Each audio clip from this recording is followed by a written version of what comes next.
Welcome back to the channel. This is 20 Storm and you are watching What If Kid Naruto Awaken Rinnegan and trained by Orochimaru. If you enjoyed this video, please like, share and subscribe to this channel. Not wasting no more time. Let's start the story. Tears filled Naruto's eyes as he ran through the streets. Why would he never be left alone? He only intended to play at the festival, but as soon as he left his apartment, a mob of villagers began chasing him. Die demon. You should have been killed 8 years ago. Today we finish what the fourth started. Every year, Naruto ran until he was rescued by Anbu, also known as Hokage Gigi. After being pursued by a mob, however, he had never had to run this far in an attempt to escape the crowd. Naruto dashes into an alley, only to discover that it is a dead end and he is stuck. When a rough-looking man emerged who seemed to have started the mob, the crowd momentarily stopped, and Naruto wondered what they were doing. He started talking, saying, "Demon, you have been unpunished and foolishly protected by the Sandaime Hokage for 8 years, but that is no longer the case. Today, the 8th anniversary of your defeat by the Yondaime Hokage, you will finally receive your punishment while the civilian council keeps the Anbu off the streets." Naruto started to cry as the mob closed in, realizing that he would not be saved this time and would instead die. Within the seal, even though the Kyuubi was immortal, the idiot Yondaime bound him to his host, so when Naruto dies, so will he. Kyuubi wasn't some angel that goes to heaven, no, he knew where he would go and it wasn't a pleasant place. Kyuubi knew he would reform many years later, but he didn't want to find out what it was like to spend all the years in hell while his body reformed. Most people probably think of the Kyuubi as a fearless beast that could easily level cities to the ground without hesitation. There was no way out of the blasted Yondaime's seal. It was simply too strong. Kyuubi was now desperately trying to find a way to save himself by slamming himself against the cage bars, digging under the bars, and beating the bars with his tails. When Kyuubi felt an ancient presence deep within that he had never felt before, he collapsed against the ground as if giving up in a last-ditch attempt to save himself. He channeled his chakra to that point, and if he was successful, his host would never be the same again. Beyond the seal, the rain of punches, kicks, and kunai seemed to never stop, and Naruto was in excruciating pain. All of a sudden, everyone stopped and retreated a few steps, and the man who Naruto knew had stepped forward earlier appeared with a dagger in his hand and said, "Demon, your time has come to an end. It is time to face your punishment, which is death." Naruto started crying once more as the man approached, exclaiming, "What have I done? I've never hurt anyone, honest." The man kept moving forward, so his request was ignored. The man was lowering his hand to deliver the last blow. Naruto flinched in anticipation of the blow, but all of a sudden he felt tremendous power, shouting Shinra Tensai. He thrust out his hands. The almighty push. All of the objects in the alleyway were suddenly flung far and wide before they fell to the ground, unconscious. An hour later, after a night of drinking with his team, a man was making his way back to his apartment down the street.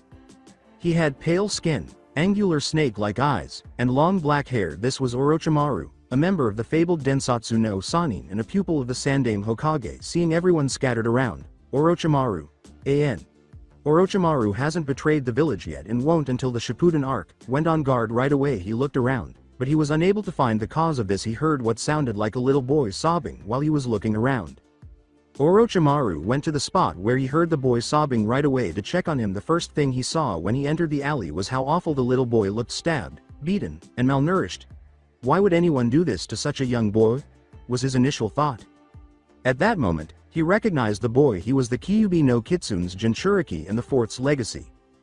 Don't misunderstand him. He was aware of the seal's strength and knew that the fox couldn't possibly escape on its own. Orochimaru was not a fool. He was aware that those individuals had most likely attempted to murder the young child, but he was curious as to how they got to be in this situation. He saw Naruto stop crying as he approached the boy, and Naruto then uttered the heartbreaking words, "Please don't kill me. I didn't do anything wrong. I don't want to hurt you, so how about we take you to the hospital and get your wounds treated?" Orochimaru, who may not be the kindest person in the world, abruptly stopped walking, knelt down, and spoke to him. With his eyes still closed, Naruto said solemnly, "They won't treat me at the hospital. They say they don't want the patients being exposed to a demon." Orochimaru was shocked at this point because he knew that Konoha was full of idiots, but he didn't realize that the majority of the village was made up of total idiots. It was also absurd to deny a young boy who was hurt access to the hospital. After giving it some thought, Orochimaru said, "Come, I have a subordinate who is trained as a medic nin. He will treat you and fix you up." Naruto opened his eyes and looked up at the young man, and Orochimaru was startled to see that the deep blue he had anticipated was actually purple with ripples. Maybe Orochimaru had found someone to take under his wing as an apprentice, an. Yes, Anko was his apprentice, but he taught her all he could. Orochimaru smiled broadly. He had only seen this dojutsu once, when he went to check on Jiraiya while he was training the 3 orphans from AIM. Orochimaru knew what this eye could do when Jiraiya showed off the kid's abilities. Kabuto left for a moment to get some rubbing alcohol to clean Naruto's wounds, but Orochimaru pulled him aside as promised and said, "Kabuto, I want you to watch out for the boy, and when you're done treating him, take him home and make sure he's safe." Orochimaru simply laughed and said, "I couldn't care less what those foolish villagers think of me. I am a Sannin, an icon of power." Kabuto's eyes widened and he said, "Are you sure, master? This is a great risk considering who you are. This could hurt your reputation here in Konoha?" Orochimaru then shunned away to learn more about the boy's eyes. Council chambers 3 days later, as Homura said, "Hiruzen, surely you see that. That thing is a threat to the village and must be killed." Kaharu, his opponent, then spoke up, saying, "He attacked and injured several villagers. The brat must be exiled or executed." Suddenly, a voice said, "And just who do you think you were barging in here?" Kaharu stammered, shocked when the boy was attacked by the people you claim he attacked. He somehow unlocked a Kake Genkai that had only ever been seen twice before. At that moment, the Sandaime made the decision to speak up. "Orochimaru, what did Naruto unlock, and who were the other 2 people who had it?" The council was shocked to learn that an 8-year-old now possessed something far more powerful than the Sharingan, which they had always believed to be the most powerful eye in existence. Orochimaru responded to his sensei's question by saying, "The eye is called the Rinnegan and is immensely powerful. I'd be willing to say stronger than the Sharingan." Homura stammered slowly, "Who were the other 2 T2 have this ability?" Orochimaru grinned and said, "One was an orphan in AIM named Nagato." Danzo snarled at the mention of Nagato, but the other council members were unaware of it, and the second was the renowned Rakudo Sannin.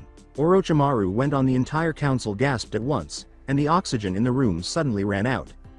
They were gaping like a fish out of water. Even the Sandaime at last. Councillor Haruno yelled, "I thought the Rakudo Sannin was just a legend." The Banshee Queen's volume made everyone cringe, chuckling to himself. Only a civilian would be so naive to believe that in the ninja world that there is any such thing as a legend. All legends must start from somewhere, and the Rinnegan is what made the Rakudo Sannin so great. "So don't you fools see," Orochimaru went on, "you risk losing someone who could be the most formidable ninja in the world if you banish or kill Naruto. Hiruzen, let me take the boy into my root program. Not only will he become loyal to Konoha, but he will become stronger than anyone could have ever imagined," Danzo said at that point.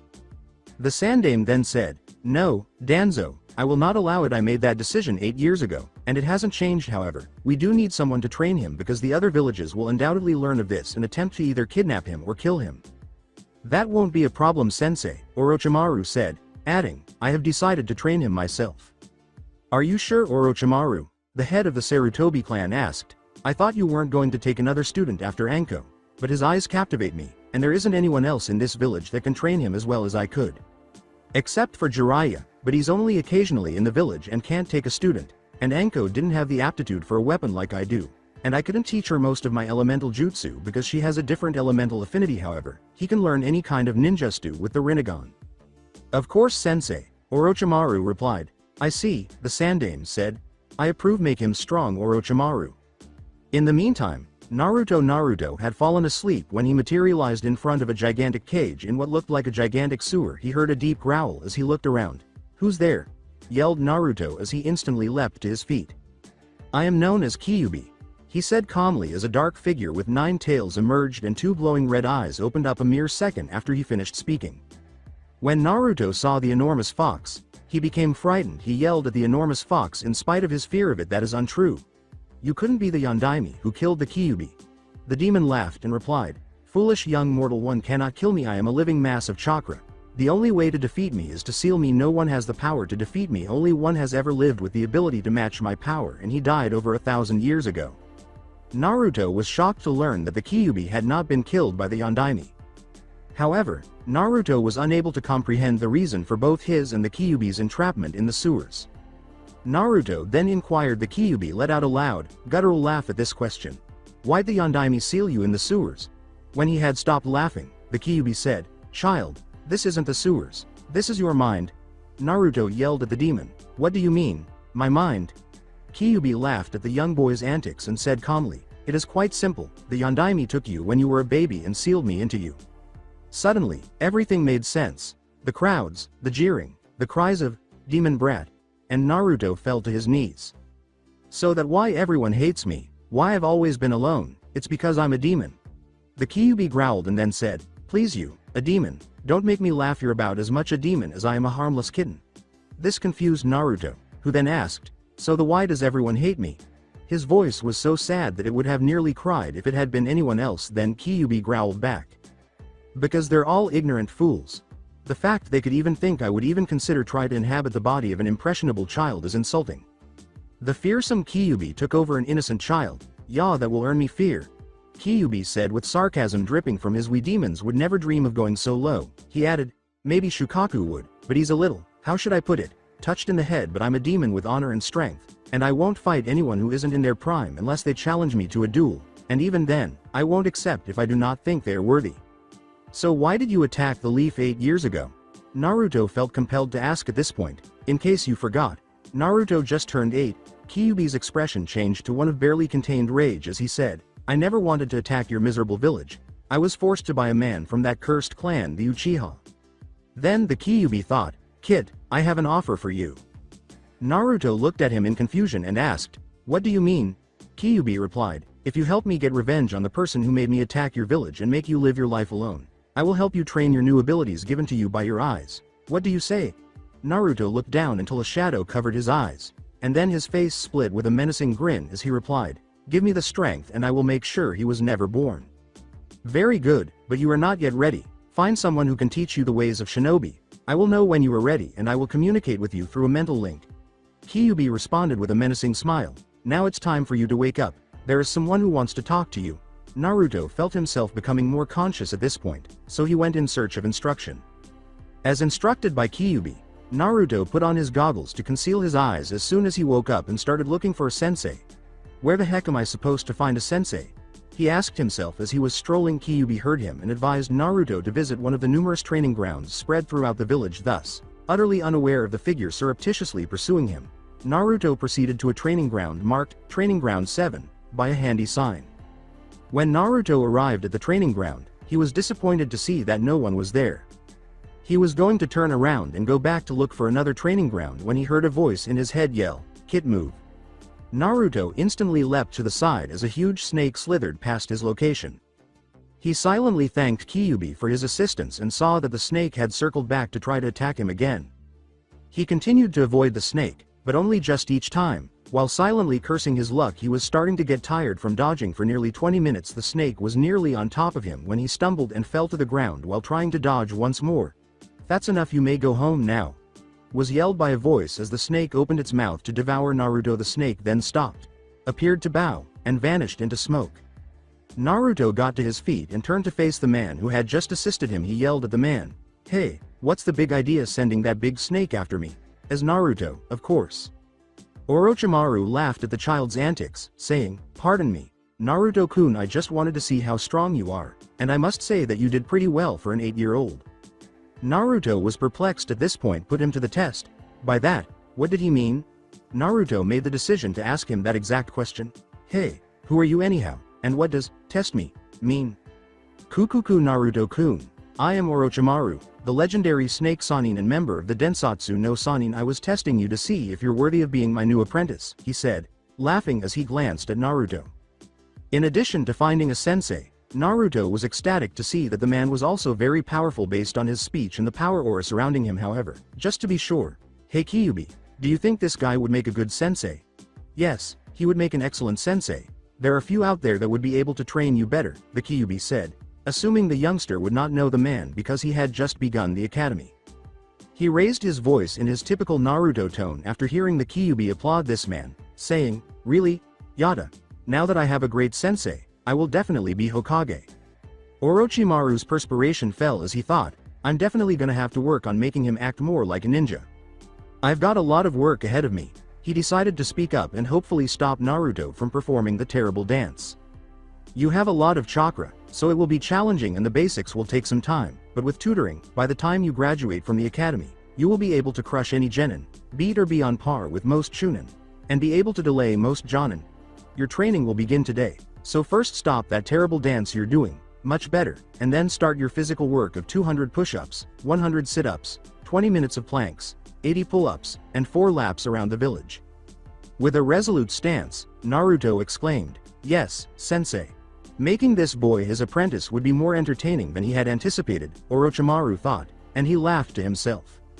Time jumped to the age of 10. After 2 years of apprenticeship with Orochimaru, Naruto has started learning about his ocular abilities, but he has only learned Shinra Tensei, Almighty Push, Bansho Tenin, Universal Pull, how to absorb chakra, and the fundamentals of Chibaku Tensei, Planetary Devastation, which he hasn't mastered yet.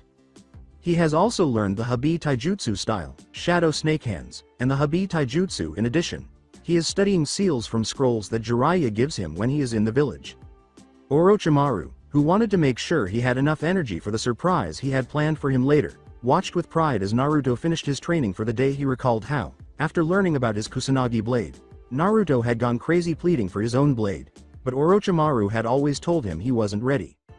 However, in the 2 years that Naruto had been learning from him, Orochimaru had witnessed his development in strength and maturity, and he laughed to himself when he recalled the day he forced Naruto to discard his dreadfully unsightly orange jumpsuit.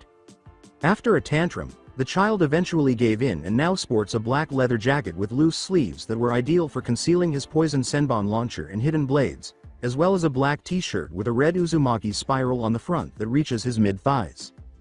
In addition to the jacket, he wore black Anbu-style pants, kunai and shuriken holsters on his right and left thighs, sealing supplies and a medic kit sealed into the jacket's right and left shoulders, and Anbu-style plated gloves on each hand to complete the ensemble.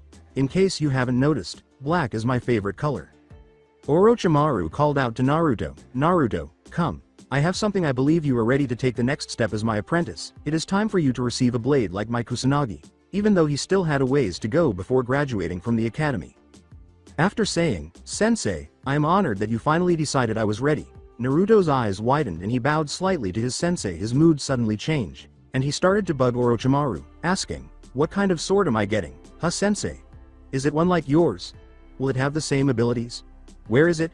When will you begin teaching me the katas?" Orochimaru's eyes started to twitch unexpectedly because he thought Naruto had moved past this phase of his life, but it was time to take him to the Dragon's Forge in the Land of Snakes, where his sword, the Kusanagi, was made. Orochimaru signaled Naruto to stop by simply raising his hand, which was enough to quiet him down because he needed to say something. "It is not as easy as me handing you your own sword, especially one as special as a blade of quality comparable to Kusanagi's. I will first take you to Dragon's Forge, where you will make a large cut and press it against a special seal. This seal will record your blood and chakra, making it much more effective to channel chakra into the sword than if you were using just regular chakra conductive metals. In addition to the fact that you are the only one who can wield it without taking damage from it, it will have unique abilities that no one could predict." With every word, Naruto's excitement grew, and he hoped his sword would have some amazing power, such as the ability to destroy his opponents or something similar. A huge snake, about the height of a mature golden retriever, appeared in a cloud of smoke, interrupting his thoughts. "Lord Orochimaru, the preparations have been made. Are you and your apprentice ready?" After examining the summon, Orochimaru said, "Yes, reverse summon us so we may begin the ceremony." He then turned to face Naruto and asked, "Are you ready? The birth of your weapon will not be an easy one, and it could very well be a month before you are back to full strength. I was unconscious for 3 full days, and it took me an additional 2.5 weeks to recover fully." Without missing a beat, Naruto answered, "I would face any challenge this world could present if it meant becoming a stronger sensei." Orochimaru chose to go on after laughing at his apprentice's tenacity. "Even after the difficulties you will face, there is a possibility that it will not provide you with a weapon." Enko attempted to obtain a weapon, but despite her best efforts, she was unsuccessful. "Are you prepared to assume the risk?" In response, Naruto said right away, "No risk is too great in the quest for obtaining power. It was one of the first things you pounded into my head, sensei." When Orochimaru heard this, he laughed and said, "You have learned well. My student, let us go now so that you may take the next step in your quest for strength." The two of them then burst into smoke, indicating that they had been summoned in reverse. Snake summons home. I have no idea what it's called. Naruto and Orochimaru appeared in a grassy field that was surrounded by a sizable mountain that, upon closer inspection, revealed itself to be a volcano. Asking, "Sensei, where is this place where I'm getting my sword?" Naruto turned to face Orochimaru. Instead of answering right away, Orochimaru gestured to the volcano and then said, "It is in the heart of the volcano. But the fires are different than most volcanoes. The fires this one produces were originally set by the dragons of old. Rumor has it that one still exists in a chamber deep under the mountain, and he keeps the dragon forge burning with his great fire. Naruto was in awe and didn't realize how long he had been standing there until he had to jog quickly to catch up to Orochimaru as he began to walk toward the volcano. As they got closer to the volcano's base, Naruto noticed the dim outline of a door on the mountainside and inquired, "Hey sensei, is that a door?" "Yes, I cannot go beyond this point. You must make a decent-sized cut across the palm of your hand," Orochimaru said, nodding as he glanced at Naruto. "After that, you will enter the room of judgment by placing your hand in the center of the circle on the door. Anko was turned down at this point. It examines your heritage, your character, your blood, and your past struggles. If you are accepted, you will be led to the next room. If not, you will be ejected with considerable force. Would you like to go on?" In a flash of light, Naruto disappeared into the volcano after simply nodding and making a deep cut on the palm of his hand before sticking it in the center of the circle. Inside the judgment room, when Naruto noticed the abrupt change in the landscape, he looked around and saw that he now seemed to be floating above a lake of magma while a dark figure with crimson-slitted eyes stared at him. He knew that this creature was not Kyuubi, but he kept staring into its eyes, which were a little unnerving, but he kept doing so after what seemed like an eternity. The creature finally said in a deep, solemn voice, "You are chosen." After uttering these words, the creature vanished, and Naruto found himself in a huge room. He appeared to be standing on a tiny island in the middle of a huge lake of lava. He appeared to lose control of his body for a moment as he sat down in a meditation position. He felt his chakra leave him in large quantities and appeared to be absorbed into the magma. In addition to his normal chakra, he saw wisps of red Kyuubi chakra accompany it and be absorbed into the magma. While this was going on, some of the lava had started to float in midair and started to gather, forming into the shape of a katana. Naruto noticed that the lava was solidifying into a traditionally lengthened katana as he felt the tug on his chakra end. The handleguard resembled 9 golden foxtails swirling together to form the Uzumaki crest, and the cloth grip appeared to be solid gold. The blade was the most beautiful shade of black he had ever seen. It was perfect, with an edge that seemed to be able to cut through anything, including paper, and on each side of the blade was a magnificent and intricate Chinese-style dragon that appeared to be crafted from the purest gold. The blade floated over to the sheath and sheathed itself before both reappeared strapped to his back, and then abruptly his vision faded to black, but before he faded completely, he heard a deep, solemn voice say, "I am Shin Ryu." He suddenly realized that he was holding a sheath in his hand that was the same color as the blade and had a gold trim. The first thing Naruto noticed when he started to regain consciousness was a white ceiling and the smell of rubber gloves. He moaned when he realized he was in a hospital, which he detested because they always kept him longer than necessary. Their food was awful, and worst of all, they didn't serve ramen to Naruto. This was the biggest taboo in the world. To him, it was a sin that even the most forgiving person could overlook. The door opened as Naruto was considering his options for escape, and Orochimaru entered without a word. He threw Shin Ryu at Naruto while it was still in its sheath.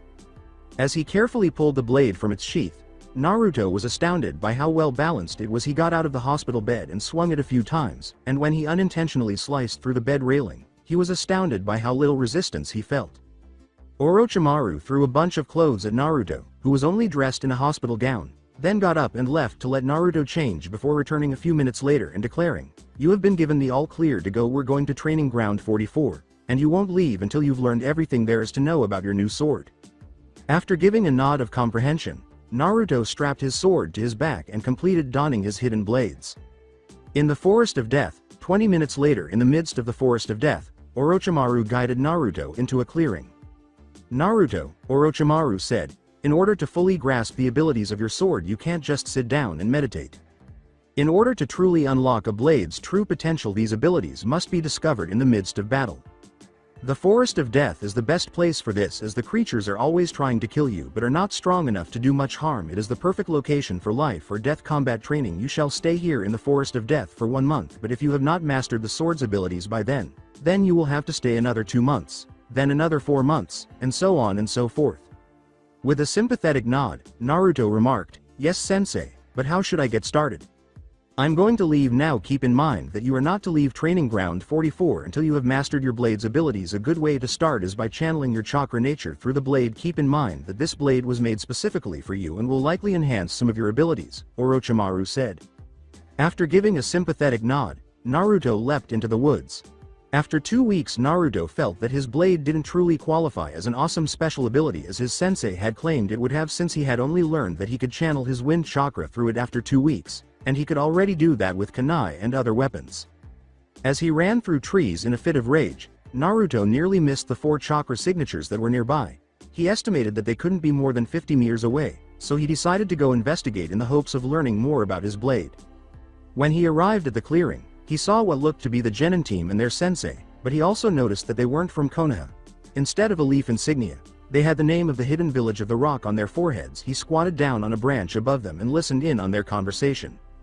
I can't believe we got such a lame mission," said one of the seemingly genin. "What sort of mission is it for a group of Chunin to hunt down a bunch of wet behind the ears genin?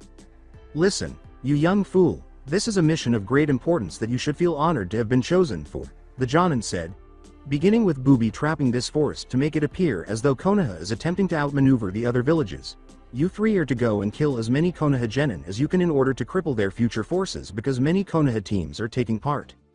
I know it sounds rather underhanded to just kill a bunch of genin," the genin sighed, adding, "I always thought our village was above such tactics and that Konoha was the one who did these things."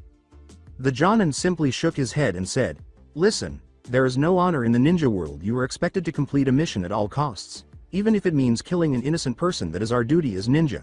There is no sugarcoating the fact that you must be willing to commit the most heinous acts imaginable in order to survive. Do you understand?" The genin simply looked disinterested, as if he had heard the same story before, and turned his head. They heard a snap at that moment, and Naruto cursed up in the trees for being so reckless as to allow himself to be heard before he had much time. He was using his sword to block a kunai swipe from the Jonin, and he immediately leapt back, only to duck when one of the genin threw a kunai. By channeling wind chakra into his sword, he sliced through an Iwa genin's tanto, right through his neck. They attempted to double-team their teammate after they saw him fall, but as they approached, they saw that Naruto had started performing seals. They were only 2 feet away when he threw out his hands and yelled, "Futon! Daitapa!" The 2 genin were shot away and knocked out when they crashed into a tree. Naruto was searching for the missing Jonin, but he knew that he hadn't fled because Iwa Jonin were too arrogant to be beaten by a Konoha civilian, since he hasn't graduated from the academy and isn't technically a ninja yet. The Jonin emerged from the earth as he had anticipated, slamming his hands into the ground and yelling, "Doden! Baraka Mountain no Noroi! Curse of the Black Mountain!" As he yelled the jutsu's name, enormous spikes formed of black earth emerged from the earth, impaling Naruto. Naruto called out, "Shinra Tensai," and threw all of his chakra into his attack because he knew he couldn't avoid it because it was moving too quickly. Almighty push. As he said it, the entire forest around him for roughly half a mile was leveled. Remember what pain did to Konoha, only on a much smaller scale. Naruto stood in the center of it.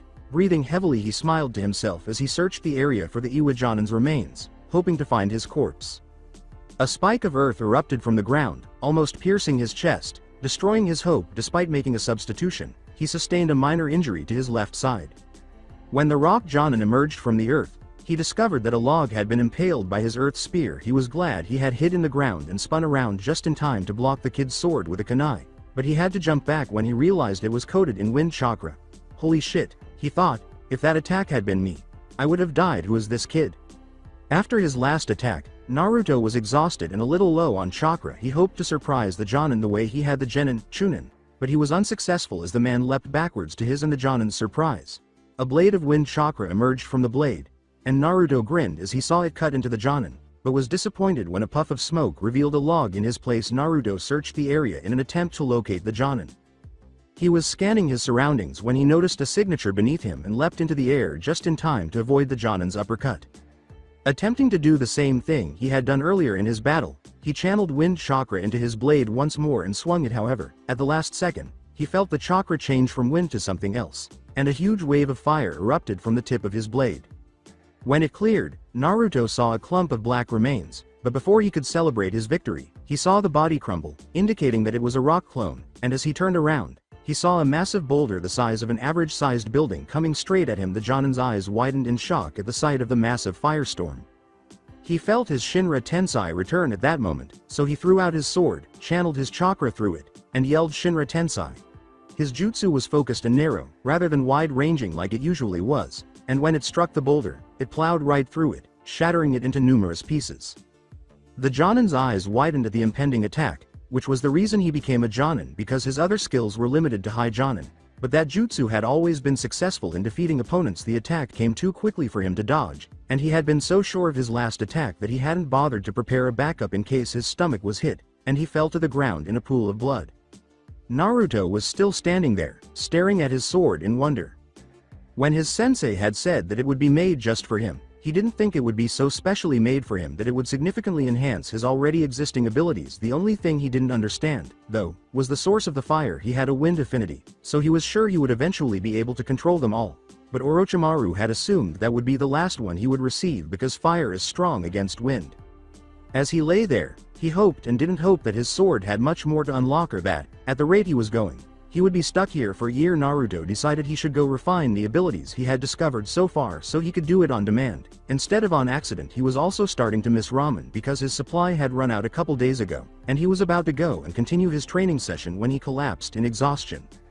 After 2.5 months, it took Naruto 3 months to fully master his blade, and he found that it improved not only Shinra Tensei but all of his Rinnegan abilities. He could drain someone's chakra by putting it close to them or slamming blades against them, remove the chakra from the ability by swiping it through jutsu, and focus Shinra Tensei and Bansho Tenin, Universal Pull, to magnify and focus the powers. He had mastered his Wind Slash, which he called Fujin no Ha, Blade of the Wind God, and what he found most amazing was that he could call forth fire whenever he wanted to, without the need for hand signals. Additionally, he discovered that he could use Bansho Tenin to bring it back to his hand if he ever misplaced it, and that he could use the Minor Snake Contract, which allows him to summon smaller snakes, such as those found in Shadow Snake hands, to have his snakes poison the blade, turning a scratch into a fatal wound. Where the fire was coming from, however, remained a mystery to Naruto, who discovered that he could use his wind chakra to make the fire much larger, but that it didn't require any chakra when used without the wind. As he got closer to the Forest of Death's northernmost gate, he paused his thoughts and noticed a snake curled up by the entrance. He knew that his sensei had called it to guard the gate while he attended to other crucial tasks. He most likely went out drinking with Jiraiya once more, and since he had just finished the last scrolls on sealing before entering this Kami-forsaken forest, he might receive some more from Jiraiya. Remember Jiraiya and the toads he climbed in and out of when he infiltrated a Megacure? Naruto rattled the gate slightly to attract the snake's attention. The snake looked up, then slithered over and through the chain link fence, opening his mouth impossibly wide, and Naruto climbed in. He climbed out of the snake after observing it open its mouth after he had been inside for roughly 15 minutes. As expected, Naruto found himself in the shinobi bar, the Dull Kanai. He cleared his throat to attract the attention of Orochimaru and Jiraiya, who turned around in their bar stools to gaze at him. In front of him, he saw them conversing while sipping a particularly potent brand of sake. Looking at him, Orochimaru saw that Naruto's clothing was slightly ripped. Naruto, do I need to increase your training if the forest creatures were enough to hurt you? Orochimaru asked. No sensei, I fought an Iwa Jonin and 3 Chunin in the forest who were there to try and sabotage the second round of the Chunin exams, Naruto said, giving Orochimaru a fierce shake of his head. When Orochimaru and Jiraiya saw the child, their eyes widened in surprise. Jiraiya was aware that, in order to maintain their appearance of strength, Iwa had been forced to promote some people to Jonin who weren't strong enough to be since the war. Orochimaru turned to face Naruto and inquired, whatever became of the Iwa ninjas? I decapitated one of the Chunin. The other 2 I knocked out but later died due to an empowered Shinra Tensei, Naruto said, turning to face his sensei. Knowing that technique was lethal, Orochimaru nodded his head and gave him the all-clear to proceed. Naruto went on, and when I was fighting the Jonin I unlocked 3 of my sword's abilities. First I discovered was that it is capable of releasing a large blade of wind that can cut through most objects. Second, it is capable of releasing a large amount of fire without requiring chakra and only gets bigger when I channel my wind chakra into the attack, and I killed him with the third ability as I can focus my Shinra Tensei through it to focus it and cause more damage.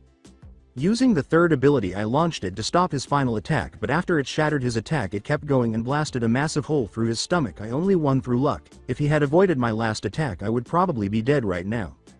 The power of this sword astounded Orochimaru and Jiraiya. However, both were perplexed as to how the sword could generate fire without using chakra. Orochimaru asked, Naruto, do you know how the sword creates this fire? To show their interest. Naruto nodded. No, but I do have a theory. When I use the fire the dragons on the side of the blade turn red, and when the fire comes out it looks almost as if the fire is coming from their mouths. I'm not sure if that helps any, but it's all that I've come up with.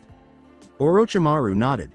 He would need to discuss it with the snakes, but that would have to wait for now since he needed to teach Naruto how to wield his sword correctly rather than employing updated kunai techniques. Naruto, tomorrow at 0600 hours. 6 o'clock. You should meet me at Training Ground 18 to learn how to wield your sword properly. With a nod of comprehension, Naruto made the decision to go to Ichiraku and buy some ramen before returning home to sleep in his own bed.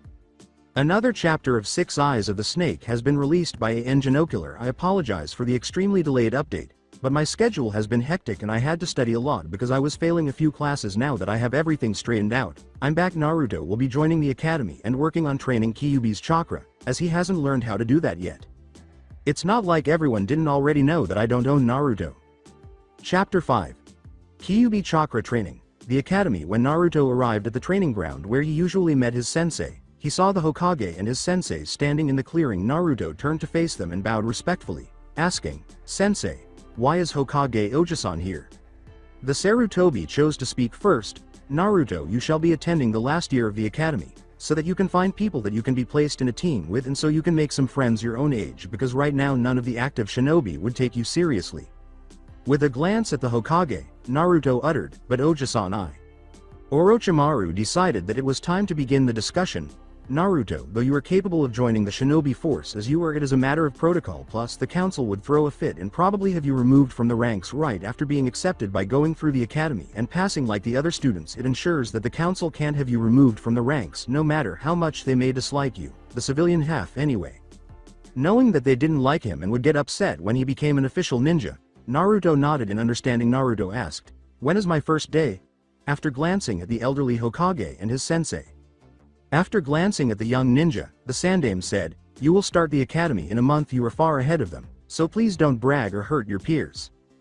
"Don't worry, GG deception is the #1 tool of a ninja. I would have to be an orange-clad fool to show off everything I can do," Naruto said, turning to face the elderly man. Orochimaru proudly glanced down at his apprentice, who had absorbed the lessons and was putting them into practice in his daily life. Time jump. First day of the academy, 1 month later. Naruto was making his way through the hallways to the room he was instructed to go to. When he arrived at the room, he knocked on the door and heard someone say that it was okay for him to go in. Many eyes were looking at him with curiosity. When he first entered, he approached the instructor and gave him the slip that the Hokage had instructed him to present to the instructor. As he had been informed beforehand, Iruka nodded after reviewing the piece of paper. "Class, we have a new student joining us for the final year of the academy," he said, looking up from the sheet.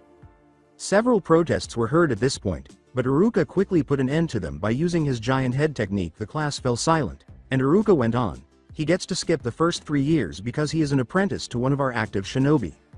Naruto laughed at this, thinking, "Orochimaru sensei is way above your average shinobi," but he remained silent while Iruka went on. "Am I understood when I say that I expect you all to treat him with respect and refrain from making fun of him?" The class said, "Yes, Iruka sensei. All right, we're going to the training room to see how your taijutsu skills have improved over the summer," Iruka said, nodding. Upon arriving at the dojo, Iruka started yelling names for fights. Initially, he thought Sakura, a girl with pink hair, was useless and most likely a fangirl. Next was Hinata, a Hyuga girl who was extremely shy but believed she could improve significantly if she gained some confidence. "I'll win this for you, Sasuke-kun," exclaimed the discolored-haired girl as soon as they stood up. As his suspicion that the bar had been lowered to the point where a fangirl could advance this far in the academy was validated, Naruto shook his head. Sakura's stance, or lack thereof, was so wide that Panda could fit through it with room to spare, and Naruto slapped himself across the forehead when the teacher told them they could begin. Her attack was shameful because she charged without even pausing to consider her opponent, who outright charges a Hyuga in a taijutsu battle.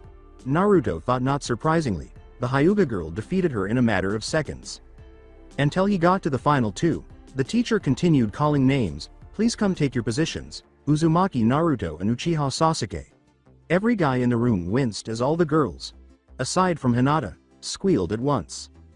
They took their positions after they received their hearing back, and Sasuke chose to make fun of his opponent by saying, "You should give up, no one can defeat Uchiha." Naruto ignored the haughty comments and just stood there until Iruka started fighting. They could hear the yelling of the fervent fangirls supporting their idol, and they both stood there for a moment, each examining the opponent, before Sasuke charged. Naruto could tell he was good based on his form and speed, but he hadn't been trained by a Sannin.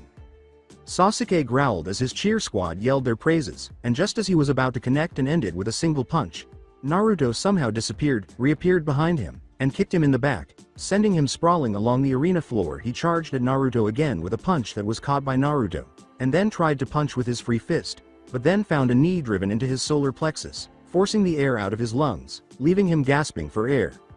Iruka yelled at him to stop, but he continued, and when he reached Naruto, Sasuke thought he had caught him off guard when he suddenly found himself swinging at nothing but air. Sasuke and all of his fangirls glared at him, and the girls started screaming that Sasuke must have let him win or that he had cheated. Everyone was shocked because no one had ever defeated Sasuke before, and Naruto had done it almost without trying.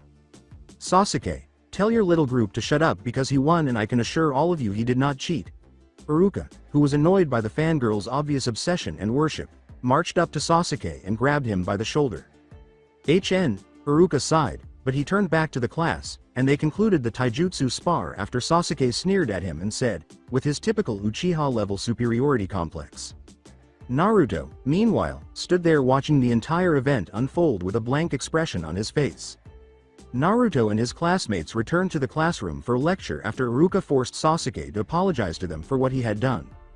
The lecture ended after a few hours, and they were told they could leave for home since his sensei had just departed on a crucial mission and wouldn't be returning for some time. Naruto went to one of the training grounds to train alone. Naruto discovered that he hadn't received any calls from the Kyuubi for additional Rinnegan training since he had finished his warm-up and started training to become more proficient with his sword. When he wanted to see Kyuubi without the fox calling him into his subconscious, he chose to sit down and meditate. It was exceptionally challenging for him to enter his mindscape. After passing through several corridors, he eventually arrived at the sizable prison that resembled a sewer and housed the Kyuubi. He didn't hear or see anything suspicious when he got close to the cell because Kyuubi weren't known for being timid. He called out to the demon after stopping a considerable distance away from the cell bars because he wasn't a moron. However, he received no response. He therefore wished for a rock the size of his palm to materialize in his grasp. 2. With a skill that only shinobi possess, he threw it through the bars, and it flew straight until it struck something and then hit the ground. After that, Naruto heard a growl, a loud yawn, and some shuffling that seemed to be approaching him. Two red eyes emerged from the darkness and gazed at Naruto with a somewhat sleepy expression after he spotted a Vulpine's muzzle. After yawning once more, the Kyuubi turned to face Naruto. Naruto started to perspire a little before responding. Well, you hadn't contacted me for a long time, so I was getting curious to where you were since I haven't heard from you in about a year, so... Naruto was interrupted when the Kyuubi started to yell, Kit, you better have a good reason for waking me up, or seal or no seal, I'm going to eat you. What? A year has gone by me being asleep, what could have caused? The big demon paused in the middle of his tirade as he recalled, I felt weaker than the Ichibi when that sword was being made because it took up so much of my power. I'm currently up around the level of the Seven Tails, but why in the world did it require so much power? I went to sleep to get my power back after giving it some thought, the Kyuubi said. What does the sword do, and did anything strange happen during its forging? The Kyuubi inquired. Following a brief explanation of the blade's capabilities, Kyuubi was astounded by the blade's strength, which outmatched that of any of the 7 swordsmen of the mist. After considering his options, he concluded, Kid, I'm going to re-establish our mental link since the one that was previously lost after the forging of the sword, and after I am going to give you some chakra because I believe that when it was being forged it also took my chakra and it was absorbed into the blade, so when using my demon chakra there should be some kind of reaction when using my demon chakra. After the demon finished, Naruto found himself back outside his mind. A few seconds later he felt the demon chakra filling his coils. His Rinnegan turned from a pale purple to a fiery red, and the tiny pupil in the middle turned into a slit that extended from the top of his eye to the bottom. His canines lengthened, his hair turned even more spiky, and his whisker marks thickened. He looked behind him and saw a tail of chakra waving behind him. But he realized that he wasn't feeling the familiar feeling of hatred and rage that he had felt the few times before when using the chakra. He pulled out his sword to see if it had reacted to his chakra. When he pulled it out and looked at it, he saw that the golden dragons that had been along the side had changed to burning red foxes and that the whole blade was covered in the demon chakra. He decided he should try his flaming sword attack, 3, to see if anything changed. When he swung his sword and willed the wave of fire to come out, he got more than he had thought possible. Instead of a wall of flames, it was more of a tsunami that completely incinerated anything in its path. It kept going, then dispersed around 20 meters in front of him. 4. When Naruto heard the Kyuubi's well-known voice in his mind, he could only whistle at the devastation it caused. How do you feel? Strangely calm, Naruto retorted. I feel like I usually do, calm and collected, and I don't feel the typical feelings of hatred and rage that usually come with using your chakra. After a moment of silence, the Kyuubi spoke. The sword must enhance your body and suppress the corruption my chakra causes. I will give you more chakra and tell me when you begin to feel the negative effects. As Kyuubi concluded his statement, Naruto's body began to fill with even more chakra. He had a slight urge to punch someone or start a fight at Two Tails, but it was easily repressed. The urge was stronger at the start of Three Tails. He mentally screamed, "Stop!" As he was at 3 and about to form a fourth, he felt the chakra stop coming instantly, but the Three Tails persisted. 5. Excellent, no training at all, and already nearly at 4 tails. That's right, that's something no Jinchuriki can claim they've done before. Well, for those who could even make it to 4 tails, it's a great beginning even though the swords help. Following his conversation with Kyuubi, Naruto made the decision to go to bed early that day because, despite not feeling particularly exhausted physically, he was under a lot of mental stress and didn't feel like doing anything taxing.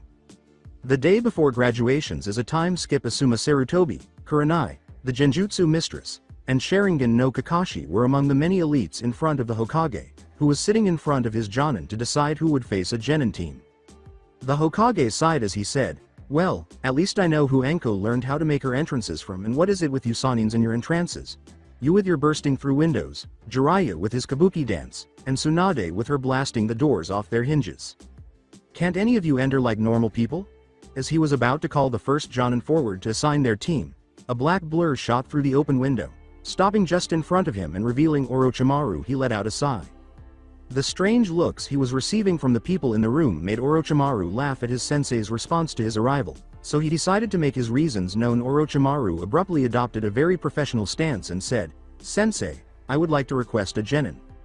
Because of the terrible fate that befell his last team many years ago, he had vowed never to take on another Genin team, which is why Enko was never a part of one and was only his apprentice, occasionally filling in on missions, but never had an actual team. Needless to say, everyone was shocked, including the Hokage.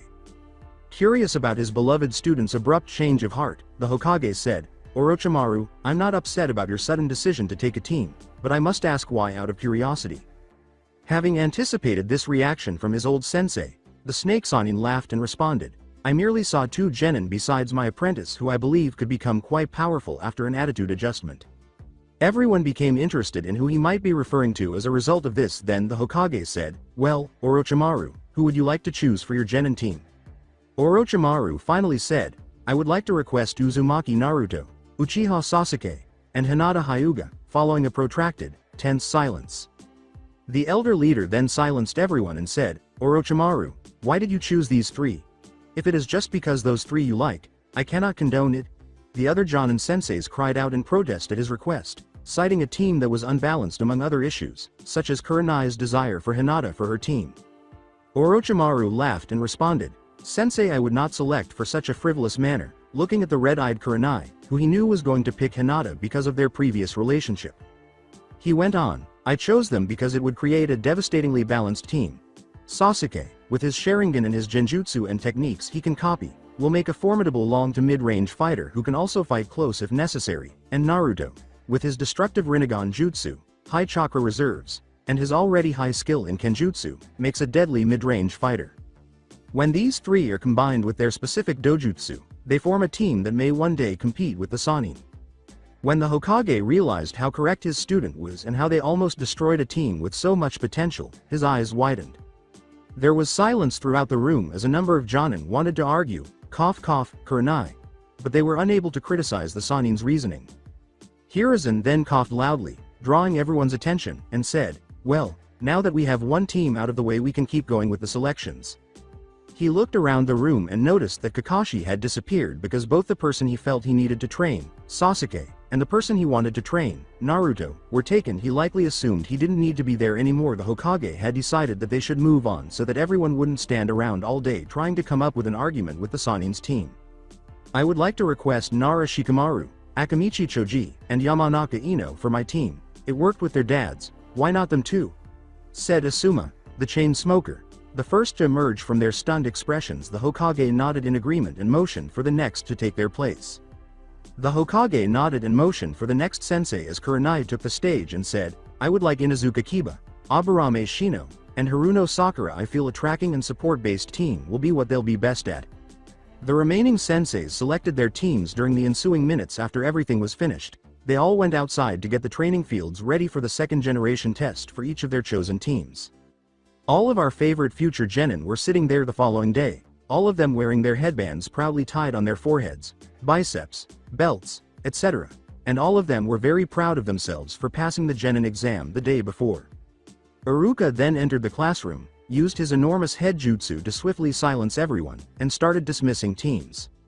Team 7 is Uchiha Sasuke. At this point, all of the unselected girls, aside from Hinata, were seated on the edge of their seats, anticipating the next two results. Uzumaki Naruto was announced, and Hinata started to silently pray to Kami that her name would be called to be placed on her crush's team. She was so focused on crossing her fingers that she nearly missed Iruka's announcement of the final name. Hinata Hyuga and you sensei shall be Orochimaru of the Sannin.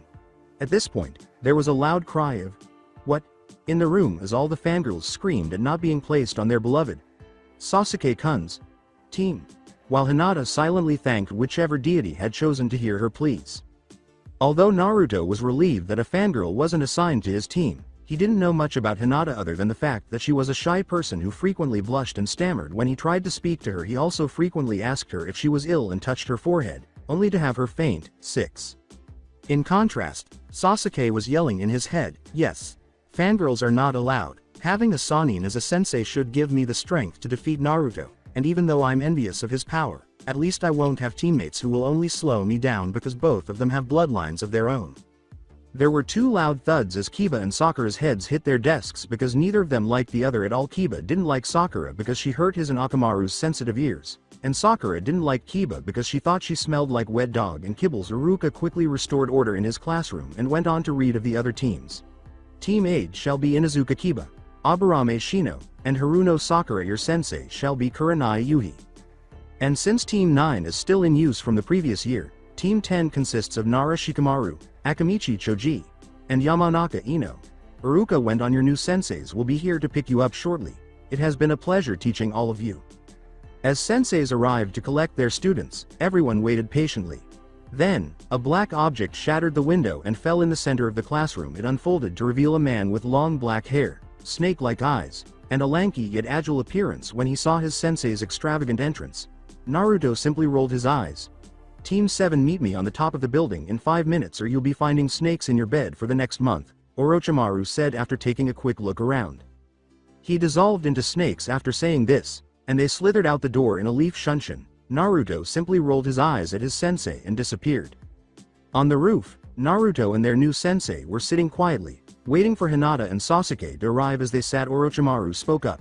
"Alright, let's introduce ourselves. Likes, dislikes, hobbies, dreams for the future. I'll go first. I like snakes and training. I don't like sour things and the smut my teammate takes part in and writes. I like learning new jutsu, and my dream is to find a way to become immortal. Okay, pale eyes, your turn.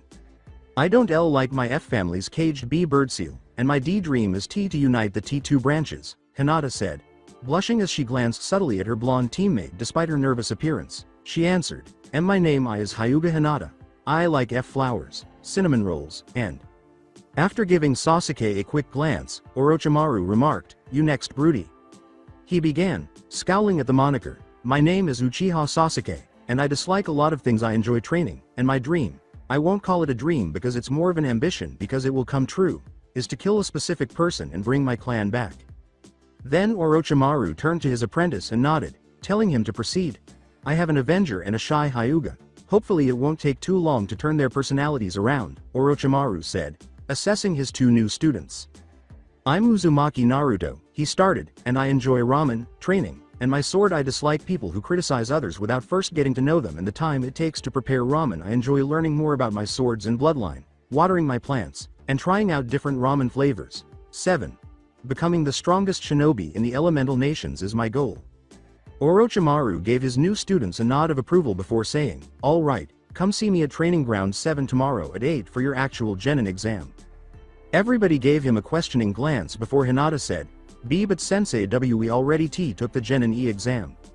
He laughed before stating, we would have a lot more Genin deaths than we currently have if you believe that becoming a ninja only required a Rin test and the use of such pitiful E-rank ninjutsu.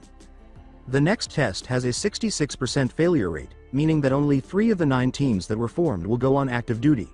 The others will either be sent back to the academy for another year of training or, if their sensei deems it appropriate, removed from the shinobi program completely. Anyone could pass that test, which is simply meant to determine who is completely hopeless. The snake Sannin disappeared in a shunshin, leaving 3 conflicted children on the roof, while the 3 dojutsu-wielding children all gazed at their sensei in disbelief and Naruto with some annoyance as this was the first time he had heard of it. "Alright Gakis, for your genin test you have to steal these bells from me. Whoever doesn't get a bell will be tied to that post," he said, gesturing to 3 posts pierced the ground, and will be promptly sent back to the academy for another year of training. The new Team 7 is now sitting under a tree, waiting for their sensei to arrive. They didn't have to wait long, as their snake-like sensei arrived in a puff of smoke. 1. They all gave him a questioning look as they noticed that there was no third bell, but surprisingly, Sasuke, the prince brooder, chose to speak up for the team. "But sensei, there are only 2 bells, where is the third one?" "Well, I do seem to have only 2 bells. It seems one of you is going back to the academy regardless, Kukuku," the pale Sannin said, laughing. They all had shocked expressions on their faces, but if you looked closely, you could see a gleam in the eye of one dense, spiky, blonde genin who knew the answer to the test already. After setting a timer on a stump, Orochimaru said, "You have till noon to take these bells from me," while fastening them to a belt loop on his trousers. "Now go." A lesser ninja would have lost them completely within seconds of him giving the all clear, but he wasn't a Sannin for nothing because he had very good senses. Even though he wasn't a sensor-type shinobi, he was able to sense his apprentice's powerful chakra signal heading in the direction of the other 2 smaller ones who were hiding. "Damn you Jiraiya, you must have told him the story of when we took this same test," he said in his mind as he questioned how he had figured out the meaning so fast. Damn it. However, he had already started the test and was aware that he couldn't alter it. However, upon reflection, he realized that they would have likely passed anyhow, so he decided to overlook it but make sure to have a few scathing remarks with Jiraiya the next time he saw him. Alongside Naruto, he ran through the woods in search of Hinata, whom he knew would be the most amenable to persuasion to join forces. He could only hope that the 2 of them could penetrate the Uchiha's thick skull and make him realize that cooperation is the only way they can pass. She blushed and stammered an apology when she saw who it was, but he had to dodge a Juken strike after dropping behind her and tapping her on the shoulder. Knowing she was likely upset, he dismissed her with a wave of his hands before saying, "Hinata, we must cooperate if we are to pass."